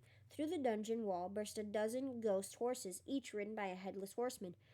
The assembly clapped wildly. Harry started to clap too, but stopped quickly at the sight of Nick's face. The horses galloped into the middle of the dance floor and halted, rearing and plunging. At the front of the pack was a large ghost who held his bearded head under his arm, from which position he was blowing the horn. The ghost leapt down, lifted his head high in the air so he could see over the crowd. Everyone laughed, and strode over to Nearly Headless Nick, squashing his head back onto his neck. "Nick," he roared, "how are you? Head still hanging in there?" He gave a hearty guffaw and clapped Nearly Headless Nick on the shoulder. "Welcome, Patrick," said Nick stiffly. "Livens," said Sir Patrick, spotting Harry, Ron, and Hermione and giving a huge fake jump of astonishment so that his head fell off again. The crowd howled with laughter. "Very amusing," said Nearly Headless Nick darkly. "Don't mind Nick," shouted Sir Patrick's head from the floor. "Still upset we won't let him join the hunt. But I mean to say, look at the fellow." "I think," said Harry hurriedly, at a meaningful look from Nick, "Nick's very frightening and, Ha!" yelled Sir Patrick's head. "Betty asked you to say that. If I could have everyone's attention, it's time for my speech," said Nearly Headless Nick loudly, striding toward the podium and climbing into an icy blue spotlight. "My late lamented lords, ladies, and gentlemen, it is my great sorrow." But nobody heard much more. Sir Patrick and the rest of the Headless Hunt had just started a game of head hockey, and the crowd were turning to watch. Nearly Headless Nick tried vainly to recapture his audience, but gave up as Sir Patrick's head went sailing past him to loud cheers. Harry was very cold by now, not to mention hungry. "I can't stand much more of this," Ron muttered, his teeth chattering, as the orchestra ground back into action and the ghosts swept back onto the dance floor. "Let's go," Harry agreed. They backed toward the door, nodding and beaming at anyone who looked at them, and a minute later were hurrying back up the passageway full of black candles. "Pudding might not be finished yet," said Ron hopefully, leading the way toward the steps to the entrance hall, and then Harry heard it. Rip, tear, kill. It was the same voice, the same cold, murderous voice he had heard in Lockhart's office. He stumbled to a halt, clutching at the stone wall, listening with all his might, looking around, squinting up and down the dimly lit passageway. "Harry, what are you—" "It's that voice again. Shut up a minute." So hungry. For so long. Listen, said Harry urgently, and Ron and Hermione froze, watching him. Kill. Time to kill. The voice was growing fainter. Harry was sure it was moving away, moving upward. A mixture of fear and excitement gripped him as he stared at the dark ceiling. How could it be moving upward? Was it a phantom, to whom stone ceilings didn't matter? This way, he shouted, and he began to run, up the stairs, into the entrance hall. It was no good hoping to hear anything here. The babble of talk from the Halloween feast was echoing out of the great hall. Harry sprinted up the marble staircase to the first floor, Ron and Hermione clattering behind him. Harry, what are we? Shush! Harry strained his ears. Distantly from the floor above, and growing fainter still, he heard the voice. I smell blood. I smell blood. His stomach lurched. It's going to kill someone, he shouted, and ignoring Ron's and Hermione's bewildered faces, he ran up the next flight of steps, 3 at a time, trying to listen over his own pounding footsteps. Harry hurtled around the whole of the second floor, Ron and Hermione panting behind him, not stopping until they turned a corner into the last deserted passage. Harry, what was all that about? Said Ron, wiping sweat off his face. I couldn't hear anything. But Hermione gave a sudden gasp, pointing down the corridor. Look! Something was shining on the wall ahead. They approached slowly, squinting through the darkness. Foot-high words had been daubed on the wall between 2 windows, shimmering in the light cast by the flaming torches. The Chamber of Secrets has been opened. Enemies of the air, beware. What's that thing? Hanging underneath, said Ron, a slight quiver in his voice. As they edged near, Harry almost slipped. There was a large puddle of water on the floor. Ron and Hermione grabbed him, and they inched toward the message, eyes fixed on a dark shadow beneath it. All 3 of them realized what it was at once and leapt backward with a splash. Mrs. Norris, the caretaker's cat, was hanging by her tail from the torch bracket. She was stiff as a board, her eyes wide and staring. For a few seconds they didn't move. Then Ron said, Let's get out of here. Shouldn't we try and help? Harry began awkwardly. Trust me, said Ron, we don't want to be found here. But it was too late. A rumble, as though of distant thunder, told them that the feast had just ended. From either end of the corridor where they stood came the sound of hundreds of feet climbing the stairs and the loud, happy walk of well-fed people. Next moment, students were crashing into the passage from both ends. The chatter, the bustle, the noise died suddenly as the people in front spotted the hanging cat. Harry, Ron, and Hermione stood alone in the middle of the corridor as silence fell among the mass of students pressing forward to see the grisly sight. Then someone shouted through the quiet, Enemies of the air, beware! You'll be next, mudbloods! It was Draco Malfoy. He had pushed to the front of the crowd, his cold eyes alive, his usually bloodless face flushed as he grinned at the sight of the hanging, immobile cat. Now they've done it. Now they've actually done it. Chapter 9. The Writing on the Wall. What's going on here? What's going on? Attracted, no doubt, by Malfoy's shout, Argus Filch came shouldering his way through the crowd. Then he saw Mrs. Norris and fell back, clutching his face in horror. My cat! My cat! What's happened to Mrs. Norris? He shrieked, and his popping eyes fell on Harry. You, he screeched. You've murdered my cat. You've killed her. I'll kill you. Argus. Dumbledore had arrived on the scene, followed by a number of other teachers. In seconds, he had swept past Harry, Ron, and Hermione, and detached Mrs. Norris from the torch bracket. Come with me, Argus, he said to Filch. You too, Mr. Potter, Mr. Weasley, and Miss Granger. Lockhart stepped forward eagerly. My office is nearest, Headmaster, just upstairs. Please feel free. Thank you, Gilderoy, said Dumbledore. The silent crowd parted to let them pass. Lockhart, looking excited and important, hurried after Dumbledore. So did Professors McGonagall and Snape. As they entered Lockhart's darkened office, there was a flurry of movement across the halls.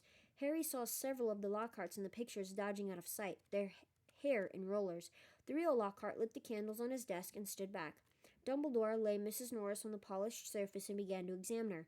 Harry, Ron, and Hermione exchanged tense looks and sank into chairs outside the pool of candlelight, watching. The tip of Dumbledore's long, crooked nose was barely an inch from Mrs. Norris's fur.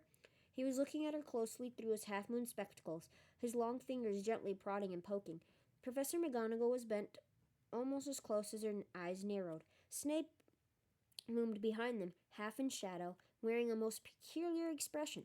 It was as though he was trying hard not to smile, and Lockhart was hovering around all of them, making suggestions.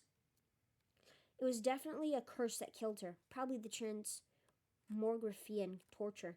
I've seen it used many times. So unlucky I wasn't there. I know the very counter-curse that would have saved her. Lockhart's comments were punctuated by Filch's dry, wrecking sobs. He was slumped in a chair by the desk, unable to look at Mrs. Norris, his face in his hands, much as he detested Filch. Harry couldn't help feeling a bit sorry for him, though not nearly as sorry as he felt for himself. If Dumbledore believed Filch, he would be expelled for sure. Dumbledore was now muttering strange words under his breath and tapping Mrs. Norris with his wand, but nothing happened. She continued to look as though she had been recently stuffed. I remember something very similar happening in Wagadu. Interesting. They have that in the game. Wagadu is that place that girl came from.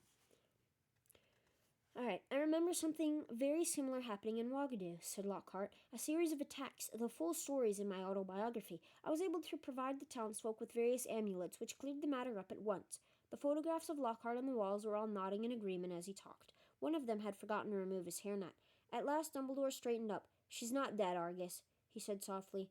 Lockhart stopped abruptly in the middle of counting the number of murders he had prevented. Not dead, choked Filch, looking through his fingers at Mrs. Norris. But why is she all stiff and frozen? She's been petrified, said Dumbledore. Ah, I thought so, said Lockhart. But how I cannot say. Ask him, shrieked Filch, turning his blotched and tear-stained face to Harry. No second year could have done this, said Dumbledore firmly. It would take dark magic of the most advanced. He did it. He did it, Filch spat, his pouchy face purpling. You saw what he wrote on the wall. He found, in my office, he knows I'm a, Filch's face worked horribly. He knows I'm a squib, he finished. I never touched Mrs. Norris, Harry said loudly, uncomfortably aware of everyone looking at him, including all the Lockharts on the walls. I don't even know what a squib is. Rubbish, snarled Filch. He saw my quick spell letter. If I might speak, Headmaster, said Snape from the shadows, and Harry's sense of foreboding increased. He was sure nothing Snape had to say was going to do him any good. Potter and his friends may have simply been in the wrong place at the wrong time, he said, a slight sneer curling his mouth as though he doubted it. But we do have a set of suspicious circumstances here. Why was he in the upstairs corridor at all? Why wasn't he at the Halloween feast?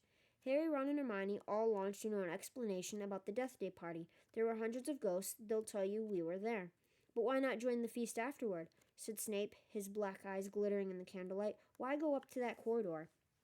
Ron and Hermione looked at Harry.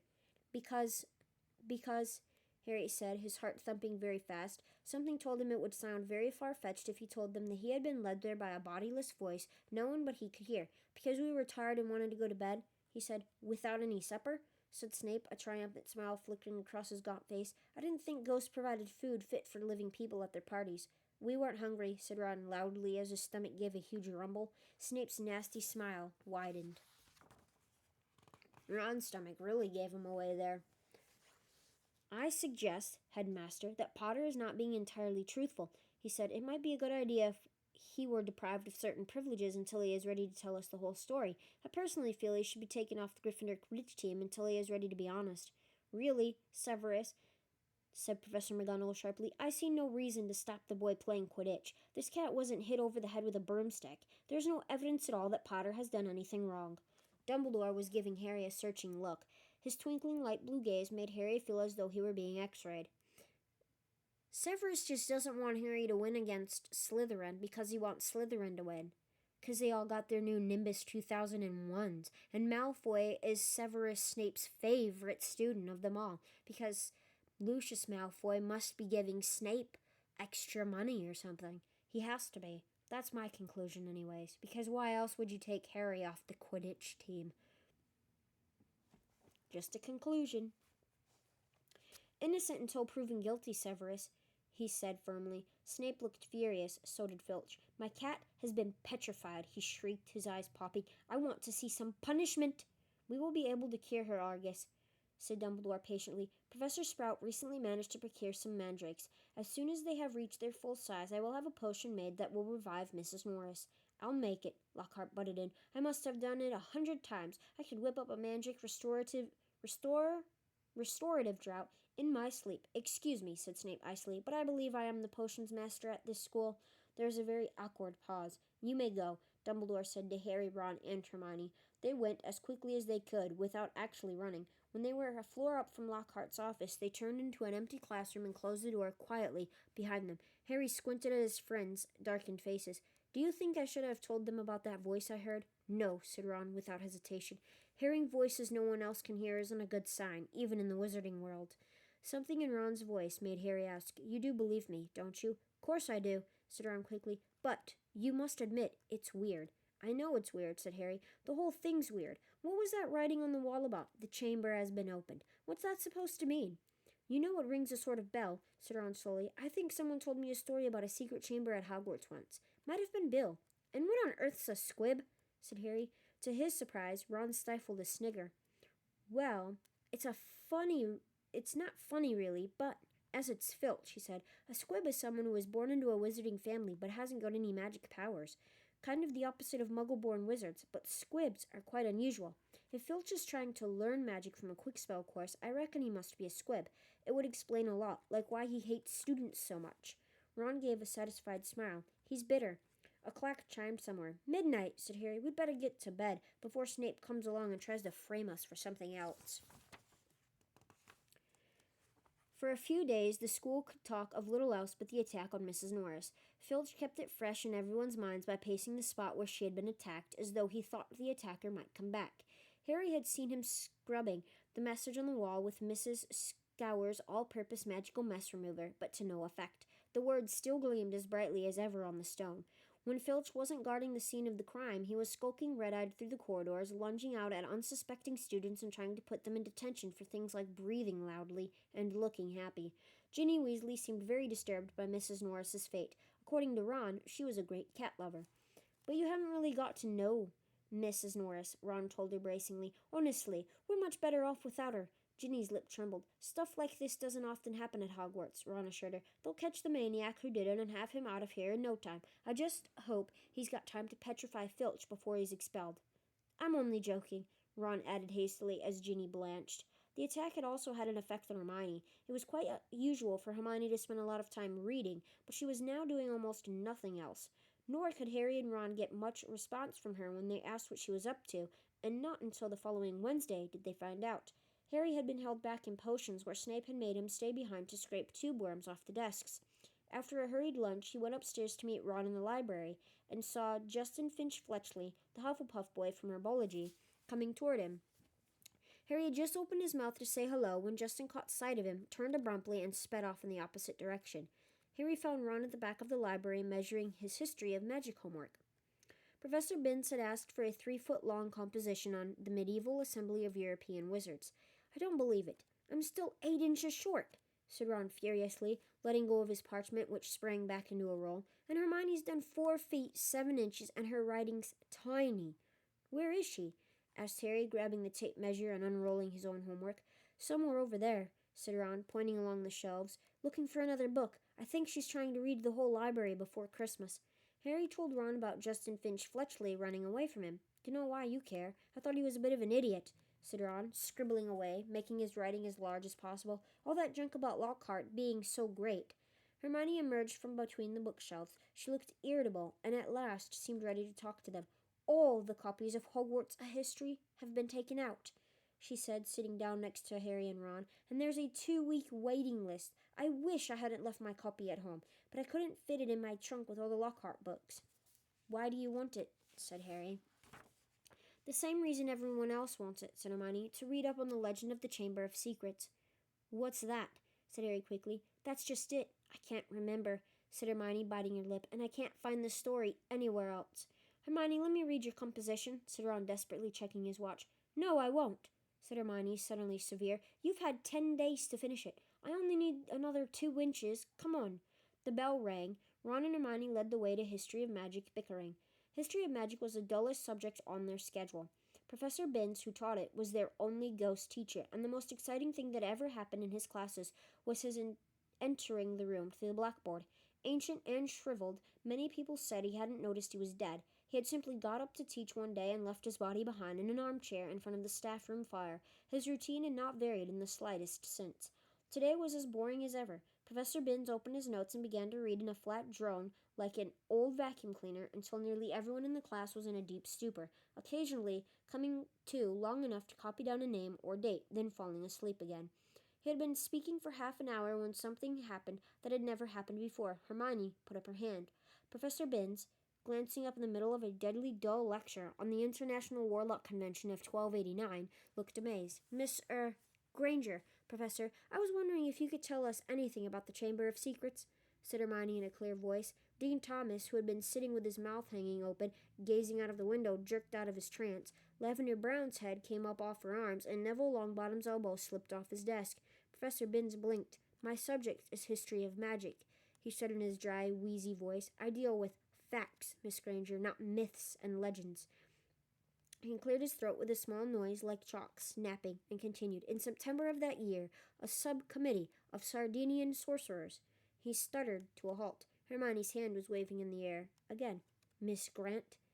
Please, sir, don't legends always have a basis in fact? Professor Binns was looking at her in such amazement. Harry was sure no student had ever interrupted him before, alive or dead. Well, said Professor Binns slowly, yes, one could argue that, I suppose. He peered at Hermione as though he had never seen a student properly before. However, the legend of which you speak is such a very sensational, even ludicrous tale. But the whole class was now hanging on Professor Binns' every word. He looked dimly at them all, every face turned to his. Harry could tell he was completely thrown by such an unusual show of interest. Oh, very well, he said slowly. Let me see. The Chamber of Secrets. You all know, of course, that Hogwarts was founded over 1,000 years ago. The precise date is uncertain. By the four greatest witches and wizards of the age. The four schoolhouses are named after them. Godric Gryffindor, Helga Hufflepuff, Rowena Ravenclaw, and Salazar Slytherin. They built this castle together, far from prying Muggle eyes, for it was an age when magic was feared by common people, and witches and wizards suffered much persecution. He paused, gazed blearily around the room, and continued. For a few years, the founders worked in harmony together, seeking out youngsters who showed signs of magic and bringing them to the castle to be educated. But then disagreement sprang up between them. A rift began to grow between Slytherin and the others. Slytherin wished to be more selective about the students admitted to Hogwarts. He believed that magical learning should be kept within all magic families. He disliked taking students of Muggle parentage, believing them to be untrustworthy. After a while, there was a serious argument on the subject between Slytherin and Gryffindor, and Slytherin left the school.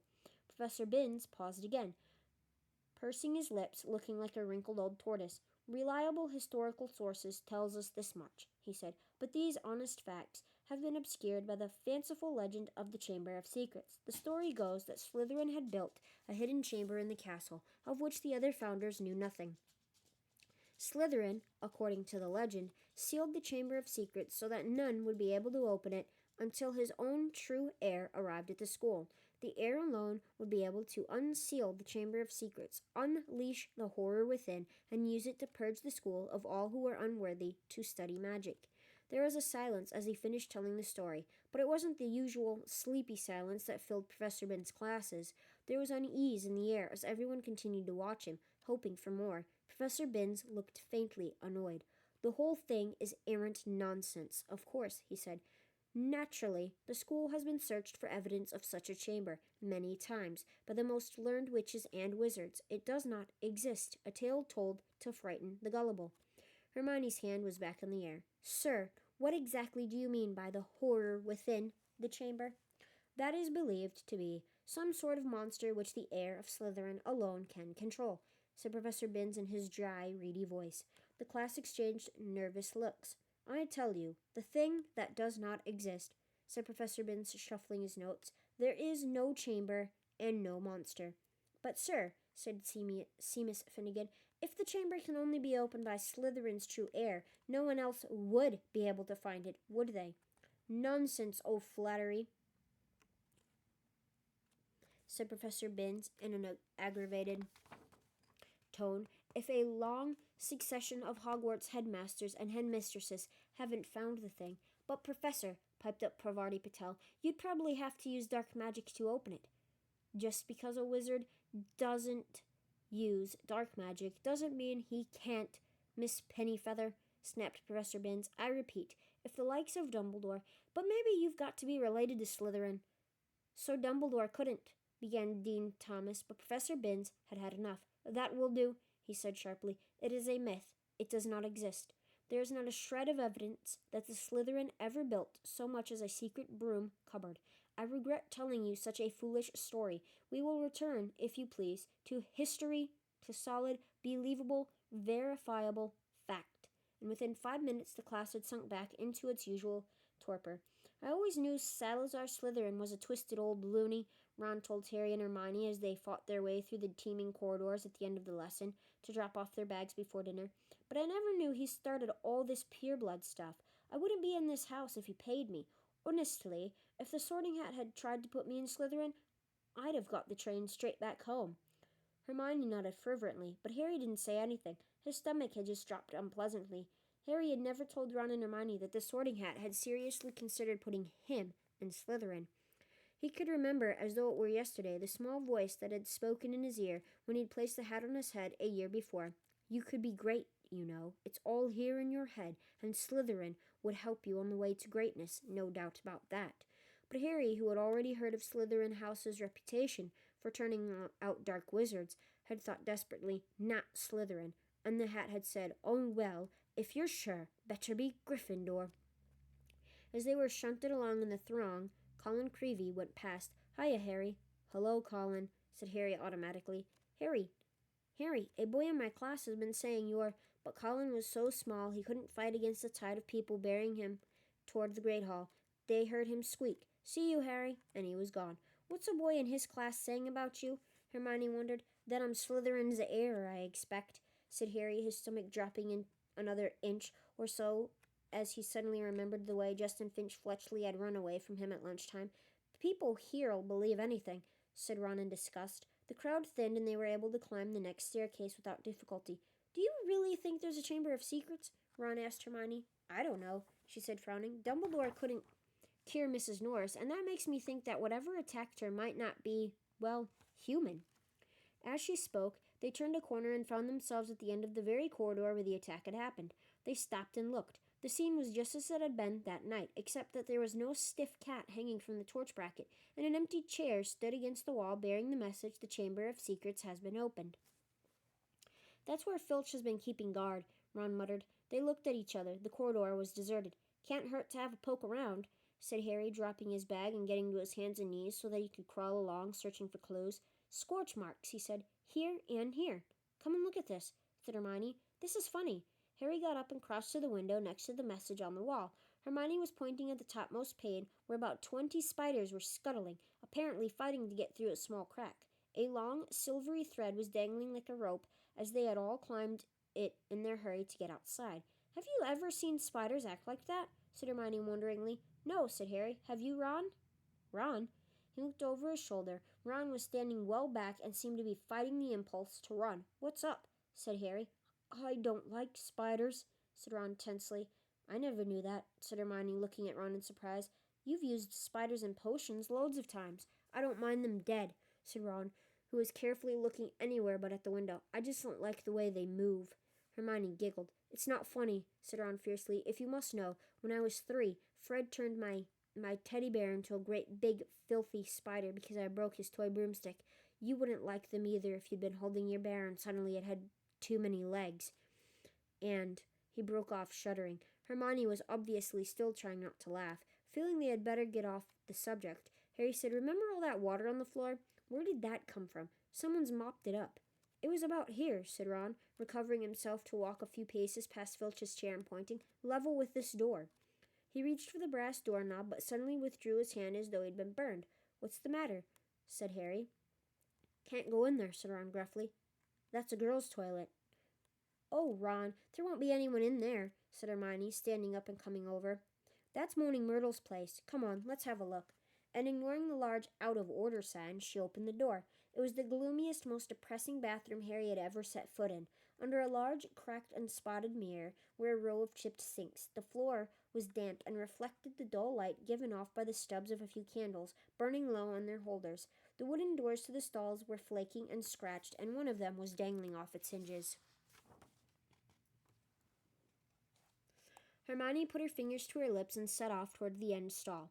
When she reached it, she said, "Hello, Myrtle. How are you?" Harry and Ron went to look. Moaning Myrtle was floating above the tank of the toilet, picking a spot on her chin. "This is a girl's bathroom," she said, eyeing Ron and Harry suspiciously. "They're not girls." "No," Hermione agreed. "I just wanted to show them how nice it is in here." She waved vaguely at the dirty old mirror and the damp floor. "Ask her if she saw anything," Harry mouthed at Hermione. "What are you whispering?" said Myrtle, staring at him. "Nothing," said Harry quickly. "We wanted to ask." "I wish people would stop talking behind my back," said Myrtle, in a voice choked with tears. "I do have feelings, you know, even if I am dead." "Myrtle, no one wants to upset you," said Hermione. "Harry only. No one wants to upset me. That's a good one," howled Myrtle. "My life was nothing but misery at this place, and now people come along ruining my death." "We wanted to ask you if you've seen anything funny lately," said Hermione quickly, "because a cat was attacked right outside your front door on Halloween." "Did you see anyone near here that night?" said Harry. "I wasn't paying attention," said Myrtle dramatically. "Peeves upset me so much I came in here and tried to kill myself. Then, of course, I remembered that I'm already dead," said Ron helpfully. Myrtle gave a tragic sob, rose up in the air, turned over, and dived headfirst into the toilet, splashing water all over them and vanishing from sight, although from the direction of her muffled sobs she'd come to rest somewhere in the U-bend. Harry and Ron stood with their mouths open, but Hermione shrugged wearily and said earnestly, "That was almost cheerful for Myrtle. Come on, let's go." Harry had barely closed the door on Myrtle's gurgling sobs when a loud voice made all three of them jump. "Run!" Percy Weasley had stopped dead at the head of the stairs, prefect badge agleam, an expression of complete shock on his face. "That's a girl's bathroom," he gasped. "What were you? Just having a look around," Ron shrugged. "Clues, you know." Percy swelled in a manner that reminded Harry forcefully of Mrs. Weasley. "Get away from there," Percy said, striding toward them and starting to bustle them along, flapping his arms. "Don't you care what this looks like, coming back here while everyone's at dinner?" "Why shouldn't we be here?" said Ron hotly, stopping short and glaring at Percy. "Listen, we never lit a finger on that cat."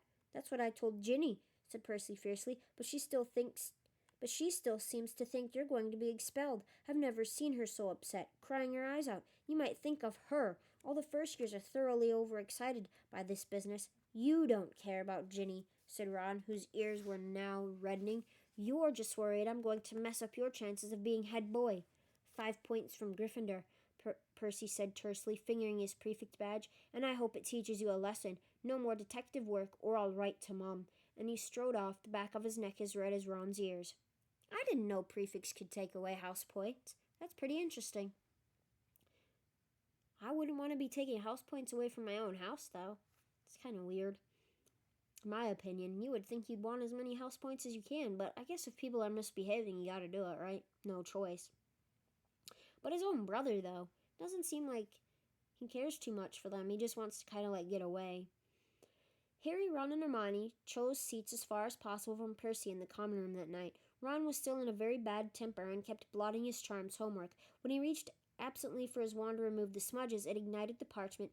Fuming almost as much as his homework, Ron slammed the Standard Book of Spells Grade 2 shut. To Harry's surprise, Hermione followed suit.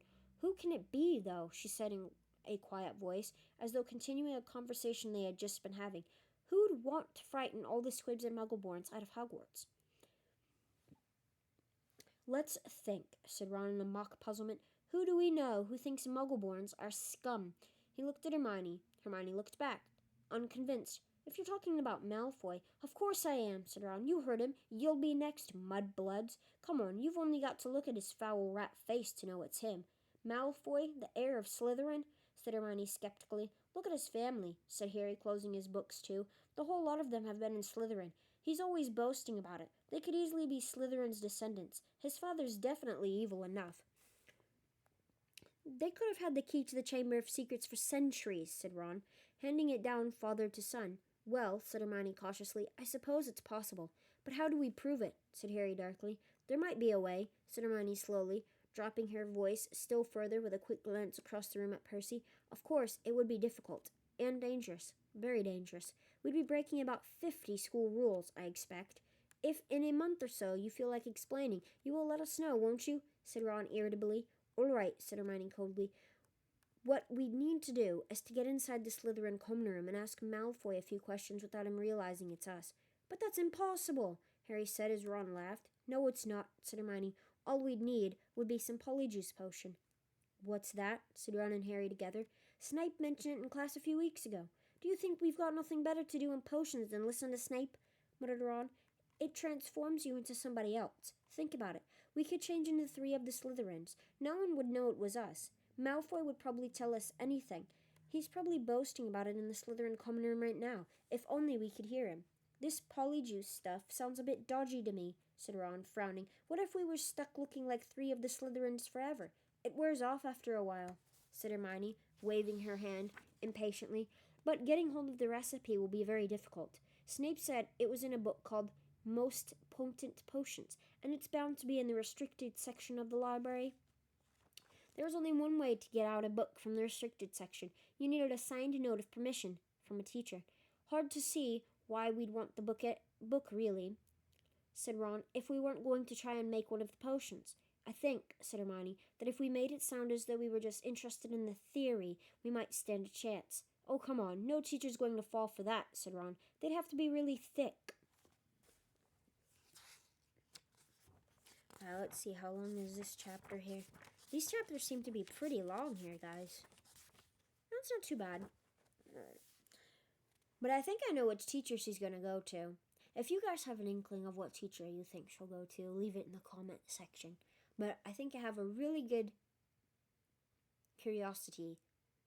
Or not curiosity, but I think I have a really good inkling or hint of which teacher she's going to get the information that she needs. Because there's only one teacher that is gullible, self-centered, and ignorant, and naive.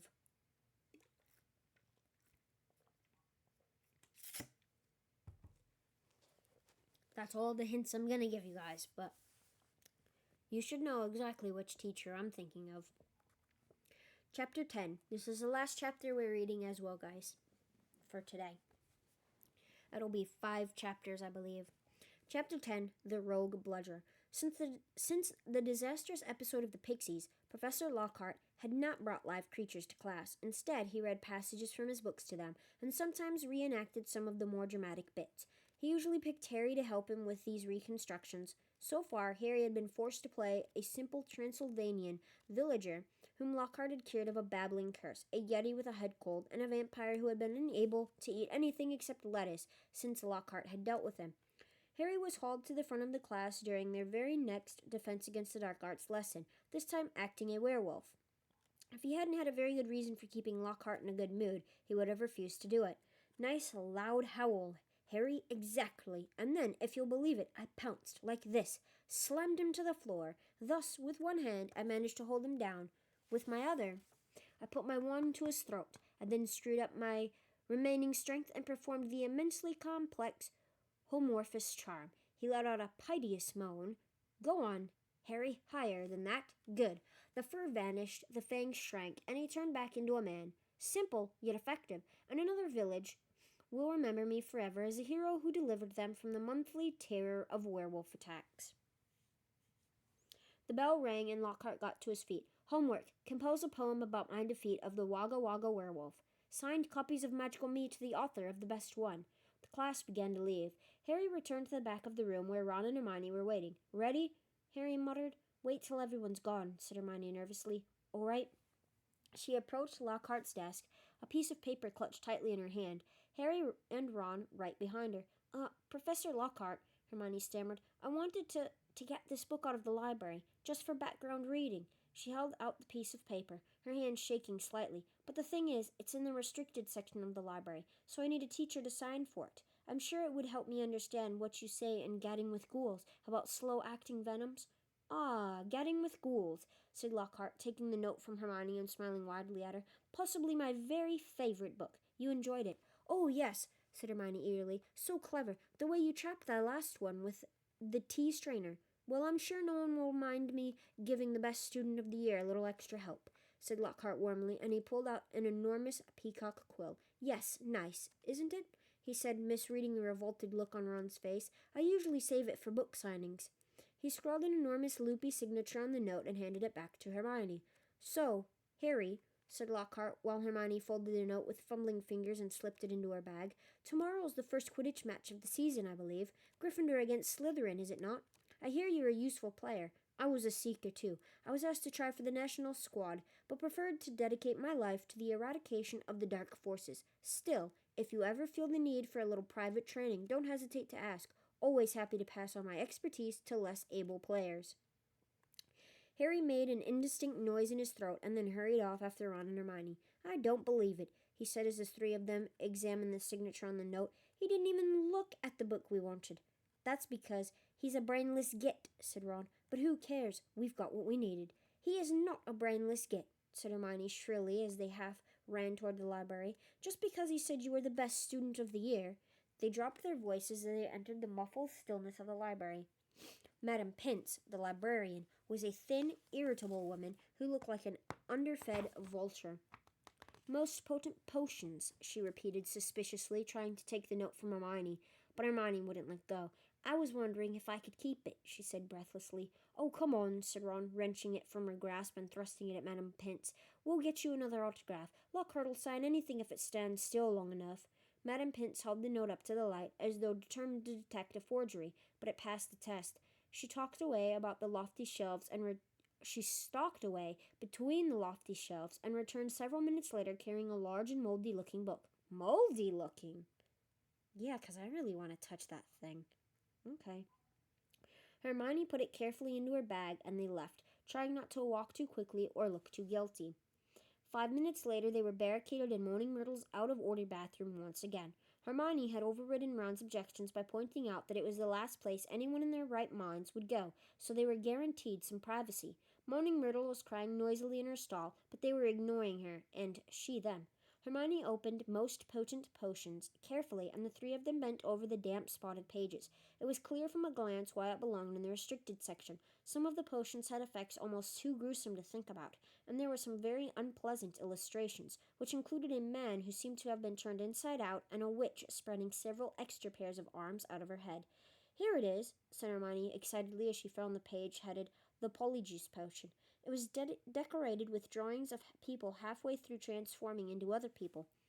Harry sincerely hoped the artists had imagined the looks of intense pain on their faces.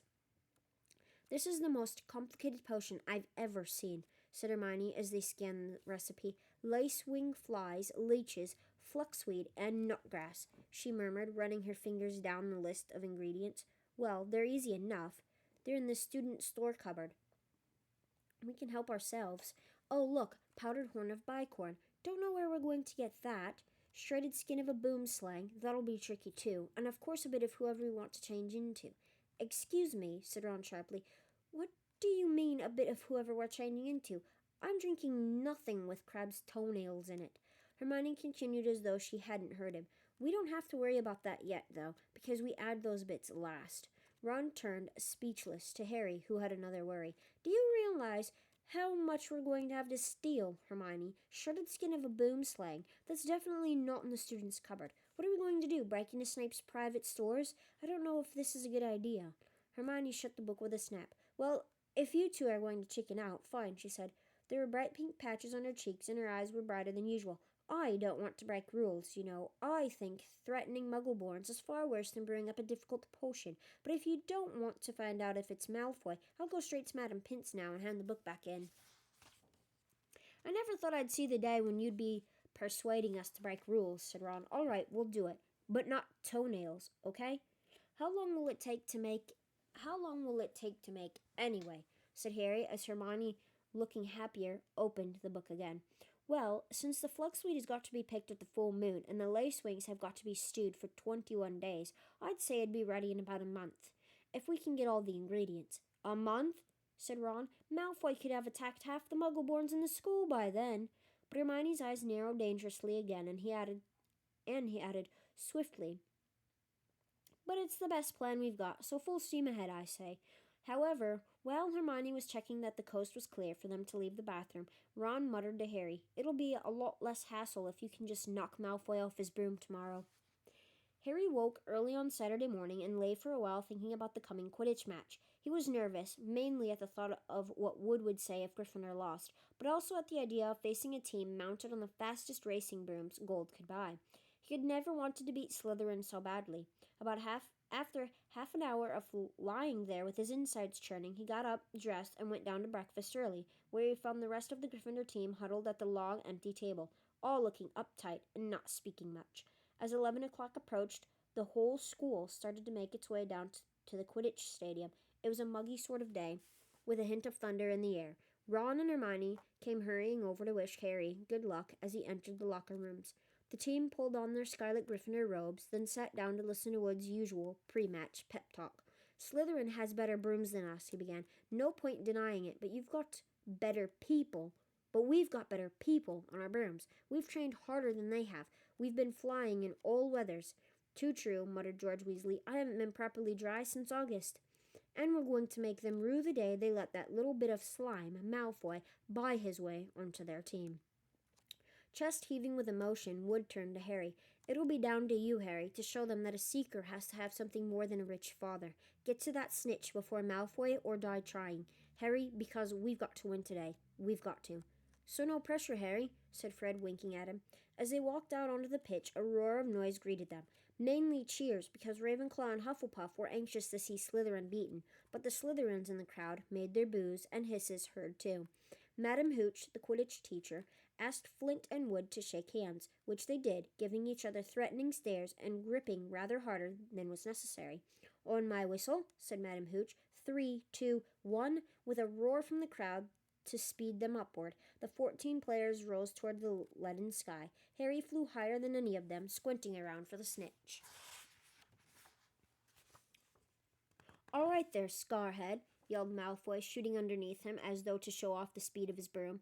Harry had no time to reply. At that very moment, a heavy black bludger came pelting toward him. He avoided it so narrowly that he felt it ruffle his hair as it passed. Close one, Harry, said George, streaking past him with his club in his hand, not ready to knock the bludger back toward a Slytherin. Harry saw George give the bludger a powerful whack in the direction of Adrian Pusey, but the bludger changed direction in midair and shot straight for Harry again. Harry dropped quickly to avoid it, and George managed to hit it hard toward Malfoy. Once again, the bludger swerved like a boomerang and shot at Harry's head.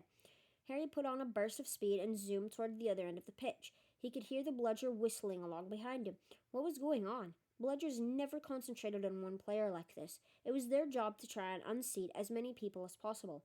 Fred Weasley was waiting for the bludger at the other end. Harry ducked as Fred swung at the bludger with all his might. The bludger was knocked off course. Gotcha!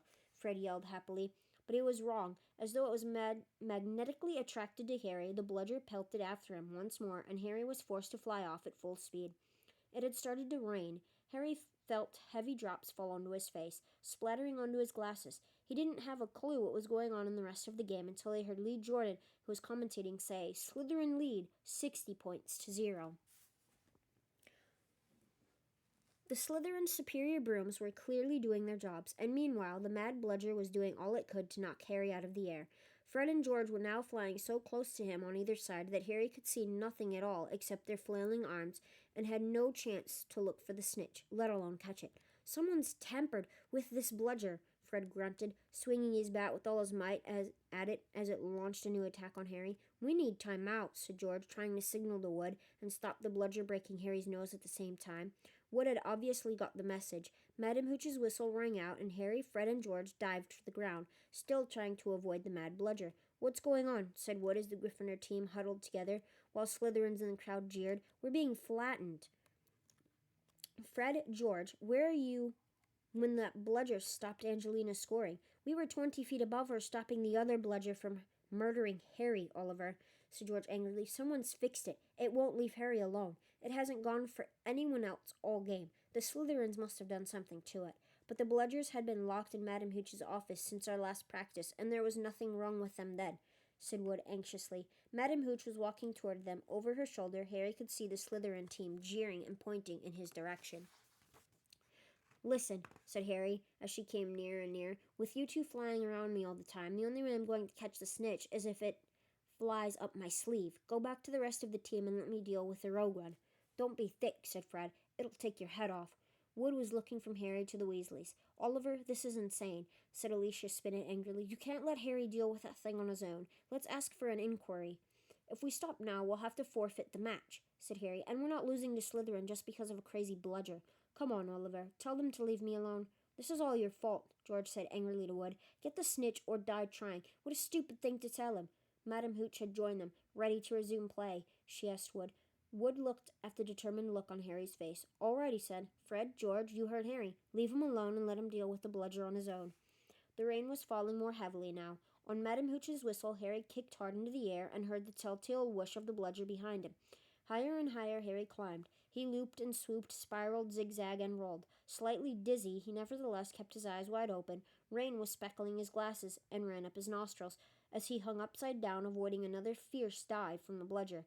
He could hear laughter from the crowd. He knew he must look very stupid, but the rogue bludger was heavy and couldn't change direction as quickly as Harry could. He began a kind of roller coaster ride around the edges of the stadium, squinting through the silver sheets of rain to the Gryffindor goalposts, where Adrian Pusey was trying to get past Wood. A whistling in Harry's ear told him the bludger had just missed him again. He turned right over and sped in the opposite direction. "Training for the ballet, Potter," yelled Malfoy as Harry was forced to do a stupid kind of twirl in midair to dodge the bludger, and he fled. The bludger trailing a few feet behind him, and then glaring back at Malfoy in hatred, he saw it, the golden snitch. It was hovering inches above Malfoy's left ear, and Malfoy, busy laughing at Harry, hadn't seen it. For an agonizing moment, Harry hung in midair, not daring to speed toward Malfoy in case he looked up and saw the snitch. Wham! He had stayed still a second too long. The bludger had hit him at last, smashed into his elbow, and Harry felt his arm break. Dimly dazed by the searing pain in his arm, he slid sideways on his rain-drenched broom, one knee still crooked over it, his right arm dangling useless at his side. The bludger came pelting back for a second attack, this time aiming at his face. Harry swerved out of the way, one idea firmly lodged in his numb brain: get to Malfoy. Through a haze of rain and pain, he dived for the shimmering, sneering face below him and saw its eyes widen with fear. Malfoy thought Harry was attacking him. "What the?" he gasped, careening out of Harry's way. Harry took his remaining hand off his broom and made a wild snatch. He felt his fingers close on the cold snitch, but was now only gripping the broom with his legs, and there was a yell from the crowd below as he headed straight for the ground, trying hard not to pass out. With a splattering thud, he hit the mud and rolled off his broom. His arm was hanging at a very strange angle, riddled with pain. He heard, as though from a distance, a good deal of whistling and shouting. He focused on the snitch clutched in his good hand. "Aha," he said vaguely, "we've won." And he fainted. He came around, rain falling on his face, still lying on the field. With someone leaning over him, he saw a glitter of teeth. "Oh no, not you," he moaned. "Doesn't know what he's saying," said Lockhart loudly to the anxious crowd of Gryffindors pressing around them. "Not to worry, Harry. I'm about to fix your arm." "No," said Harry. "I'll keep it like this, thanks." He tried to sit up, but the pain was terrible. He heard a familiar clicking noise nearby. "I don't want a photo of this, Colin," he said loudly. "Lie back, Harry," said Lockhart soothingly. "It's a simple charm I've used countless times." "Why can't they just go to the hospital wing?" said Harry through clenched teeth. "He should really, Professor," said a muddy Wood who couldn't help grinning even though his seeker was injured. "Great capture, Harry. Really spectacular. Your best yet, I'd say." Through the thicket of legs around him, Harry spotted Fred and George Weasley wrestling the rogue bludger into a box. It was still putting up a terrific fight. "Stand back," said Lockhart, who was rolling up his jade-green sleeves. "No, don't," said Harry weakly. But Lockhart was twirling his wand, and a second later had directed it straight at Harry's arm. A strange and unpleasant sensation started at Harry's shoulder and spread all the way down to his fingertips. It felt as though his arm was being deflated. He didn't dare look at what was happening. He had shut his eyes, his face turned away from his arm, but his worst fears were realized as the people above him gasped and Colin Creevey began clicking away madly. His arm didn't hurt anymore, nor did it feel remotely like an arm. "Ah," said Lockhart. "Yes, well, that sometimes can happen, but the point is the bones are no longer broken. That's the thing to bear in mind. So, Harry, just toddle up to the hospital wing. Mr. Weasley, Miss Granger, would you escort him? And Madam Pomfrey will be able to tidy you up a bit." As Harry got to his feet, he felt strangely lopsided. Taking a deep breath, he looked down at his right side. What he saw nearly made him pass out again. Poking out of the end of his robes was what looked like a thick, flesh-colored rubber glove. He tried to move his fingers, and nothing happened. Lockhart hadn't mended Harry's bones. He had removed them. Oh, boy. Lockhart is nothing but a knucklehead. Madame Pomfrey wasn't at all pleased. "You should have come straight to me," she raged, holding up the sad, limp remainder of what half an hour before had been a working arm. "I can mend bones in a second, but growing them back—" "You will be able to, won't you?" said Harry desperately. "I'll be able to, certainly, but it will be painful," said Madame Pomfrey grimly, throwing Harry a pair of pajamas. "You'll have to stay the night." Hermione waited outside the curtain drawn around Harry's bed, while Ron helped him into his pajamas. It took a while to stuff the rubbery, boneless arm into a sleeve. "How can you stick up for Lockhart now, Hermione, eh?" Ron called through the curtain as he pulled Harry's limp fingers through the cuff. If Harry had wanted deboning, he would have asked. "Anyone can make a mistake," said Hermione, "and it doesn't hurt any more, does it, Harry?" "No," said Harry, getting into bed, "but it doesn't do anything else either." As he swung himself onto the bed, his arm flapped pointlessly. Hermione and Madame Pomfrey came around the curtain. Madame Pomfrey was holding a large bottle of something labeled Skelly-Grow. "You're in for a rough night," she said, pouring out a steaming beakerful and handing it to him. "Regrowing bones is a nasty business." So was taking the Skelly-Grow. It burned Harry's mouth and throat as it went down, making him cough and splutter. Still tut-tutting about dangerous sports and inept teachers, Madame Pomfrey retreated, leaving Ron and Hermione to help Harry gulp down some water. "We won, though," said Ron, a grin breaking across his face. "That was some catch you made. Malfoy's face. He looked ready to kill. I want to know how he fixed that bludger," said Hermione darkly. "We can add that to the list of questions we'll ask him when we're taking the Polyjuice Potion," said Harry, sinking back onto his pillows. "I hope it tastes better than this stuff. If it's got bits of Slytherins in it—" "You've got to be joking," said Ron. The door of the hospital wing burst open at that moment. Filthy and soaking wet, the rest of the Gryffindor team had arrived to see Harry. "Unbelievable flying, Harry," said George. "I've just seen Marcus Flint yelling at Malfoy, something about having the snitch on top of his head and not noticing. Malfoy didn't seem too happy. They had brought cakes, sweets, and bottles of pumpkin juice. They gathered around Harry's bed and were just getting started on what promised to be a good party when Madame Pomfrey came storming over, shouting, 'This boy needs rest. He's got 33 bones to regrow. Out! Out!' And Harry was left alone, with nothing to distract him from the stabbing pains in his limp arm. 33 bones in one arm? Holy hell. That's a lot of bones in an arm. Hours and hours later, Harry woke quite suddenly in the pitch blackness and gave a small yelp of pain. His arm now felt full of large splinters. For a second, he thought that was what had woken him. Then, with a thrill of horror, he realized that someone was sponging his forehead in the dark. "Get off," he said loudly, and then— Dobby! The house elf's goggling tennis ball eyes were peering at Harry through the darkness. A single tear was running down his long, pointed nose. "Harry Potter came back to school," he whispered miserably. "Dobby warned Harry Potter. Ah, sir, why didn't you heed Dobby? Why didn't Harry Potter go back home when he missed the train?" Harry heaved himself up on his pillows and pushed Dobby's sponge away. "What are you doing here?" he said. "And how did you know I missed the train?" Dobby's lip trembled, and Harry was seized by a sudden suspicion. "It was you," he said slowly. "You stopped the barrier from letting us through." "Indeed, yes, sir," said Dobby, nodding his head vigorously, ears flapping. "Dobby hid and watched for Harry Potter and sealed the gateway, and Dobby had to iron his hands afterward." He showed Harry 10 long, bandaged fingers. "But Dobby didn't care, sir, for he thought Harry Potter was safe, and never did Dobby dream that Harry Potter would get to school another way." He was rocking backward and forward, shaking his ugly head. Dobby was so shocked when he heard Harry Potter was back at Hogwarts. He let his master's dinner burn. Such a flogging Dobby never had, sir.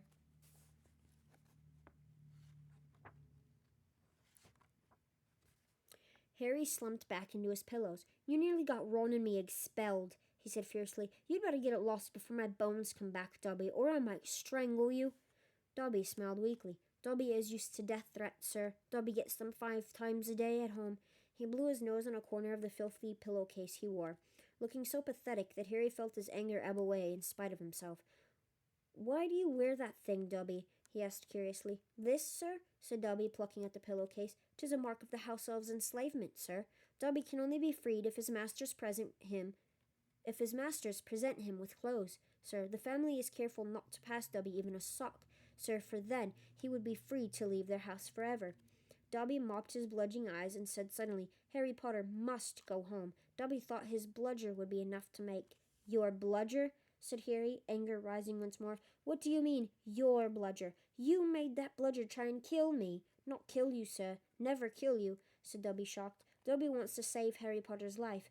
Better sent home, grievously injured, than remain here, sir. Dobby only wanted Harry Potter hurt enough to be sent home.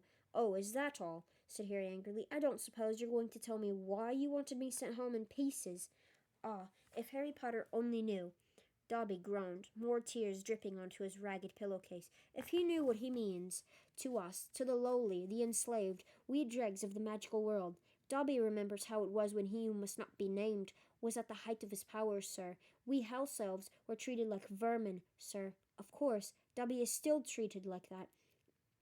Sir, he admitted, drying his face on the pillowcase, but mostly, sir, life has improved for my kind since you triumphed over he who must not be named. Harry Potter survived, and the Dark Lord's power was broken, and it was a new dawn, sir, and Harry Potter shone like a beacon of hope for those of us who thought the dark days would never end. Sir, and now, at Hogwarts, terrible things are to happen, are perhaps happening already, and Dobby cannot let Harry Potter stay here now that history is to repeat itself, now that the Chamber of Secrets is open once more.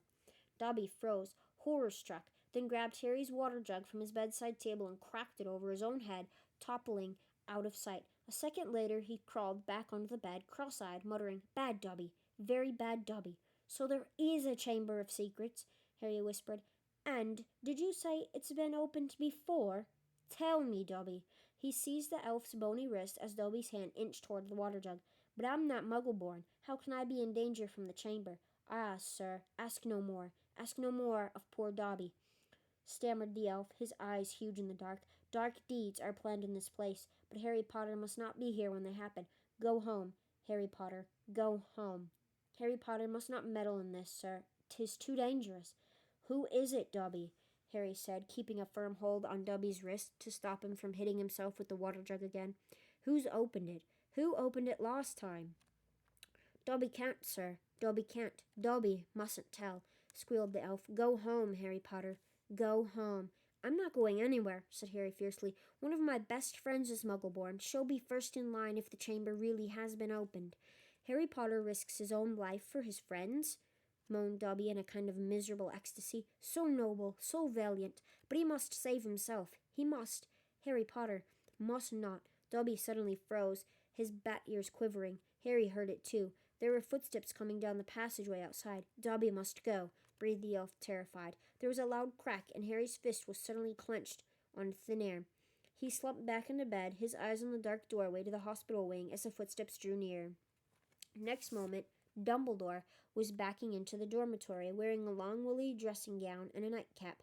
He was carrying one end of what looked like a statue. Professor McGonagall appeared a second later, carrying its feet. Together, they heaved it onto a bed. "Get Madame Pomfrey," whispered Dumbledore, and Professor McGonagall hurried past the end of Harry's bed, out of sight. Harry lay quite still, pretending to be asleep. He heard urgent voices, and then Professor McGonagall swept back into view, closely followed by Madame Pomfrey, who was pulling a cardigan on over her nightdress. He heard a sharp intake of breath. "What happened?" Madame Pomfrey whispered to Dumbledore, bending over the statue on the bed. "Another attack," said Dumbledore. "Minerva found him on the stairs.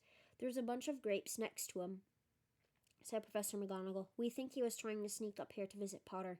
Harry's stomach gave a horrible lurch. Slowly and carefully he raised himself a few inches so he could look at the statue on the bed. A ray of moonlight lay across its staring face.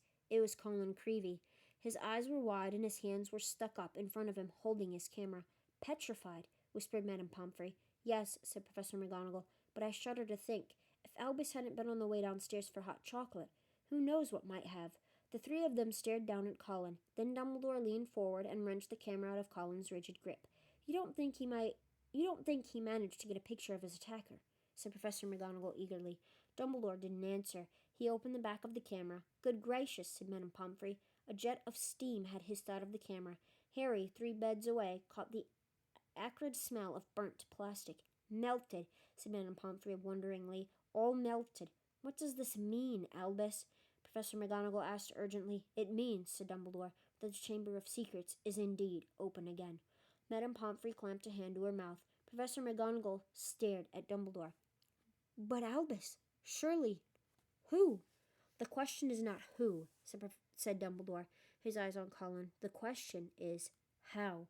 and from what Harry could see of Professor McGonagall's shadowy face, she didn't understand this any better than he did. Alright, that's the end of that. So not only are cats being petrified now, we have students being petrified. And if the cat was petrified with water, that means the cat was staring into the water to get petrified in the first place because of she must have seen its reflection in the water.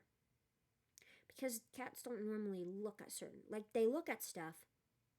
Well, honestly, I mean, that would be up for debate. Like, why was the water on the floor? Because cats normally look at anything that moves, and in curiosity. So why would there be water on the floor? Because, I mean, you can look at the reflection of whatever it is and still get petrified off the reflection. But you could look directly at it and still get petrified, because that's what happened to Colin Creevey. Whatever it is, he looked, or looked through his camera to take a picture to see it, and that's how he was petrified. I don't know. Let me know your thoughts on that, because it is very, very curious for water to be on the floor with the cat. I don't know. But yeah, let me know your thoughts on that, guys. Let me know what you think. Leave a comment in the comment section below. If you like it, like the read along with me, make sure to like and subscribe to the channel. But that's going to be it for our reading today. I hope y'all enjoyed the book. Much love, guys. I'll see y'all in the next book reading. Bye. Thanks for listening.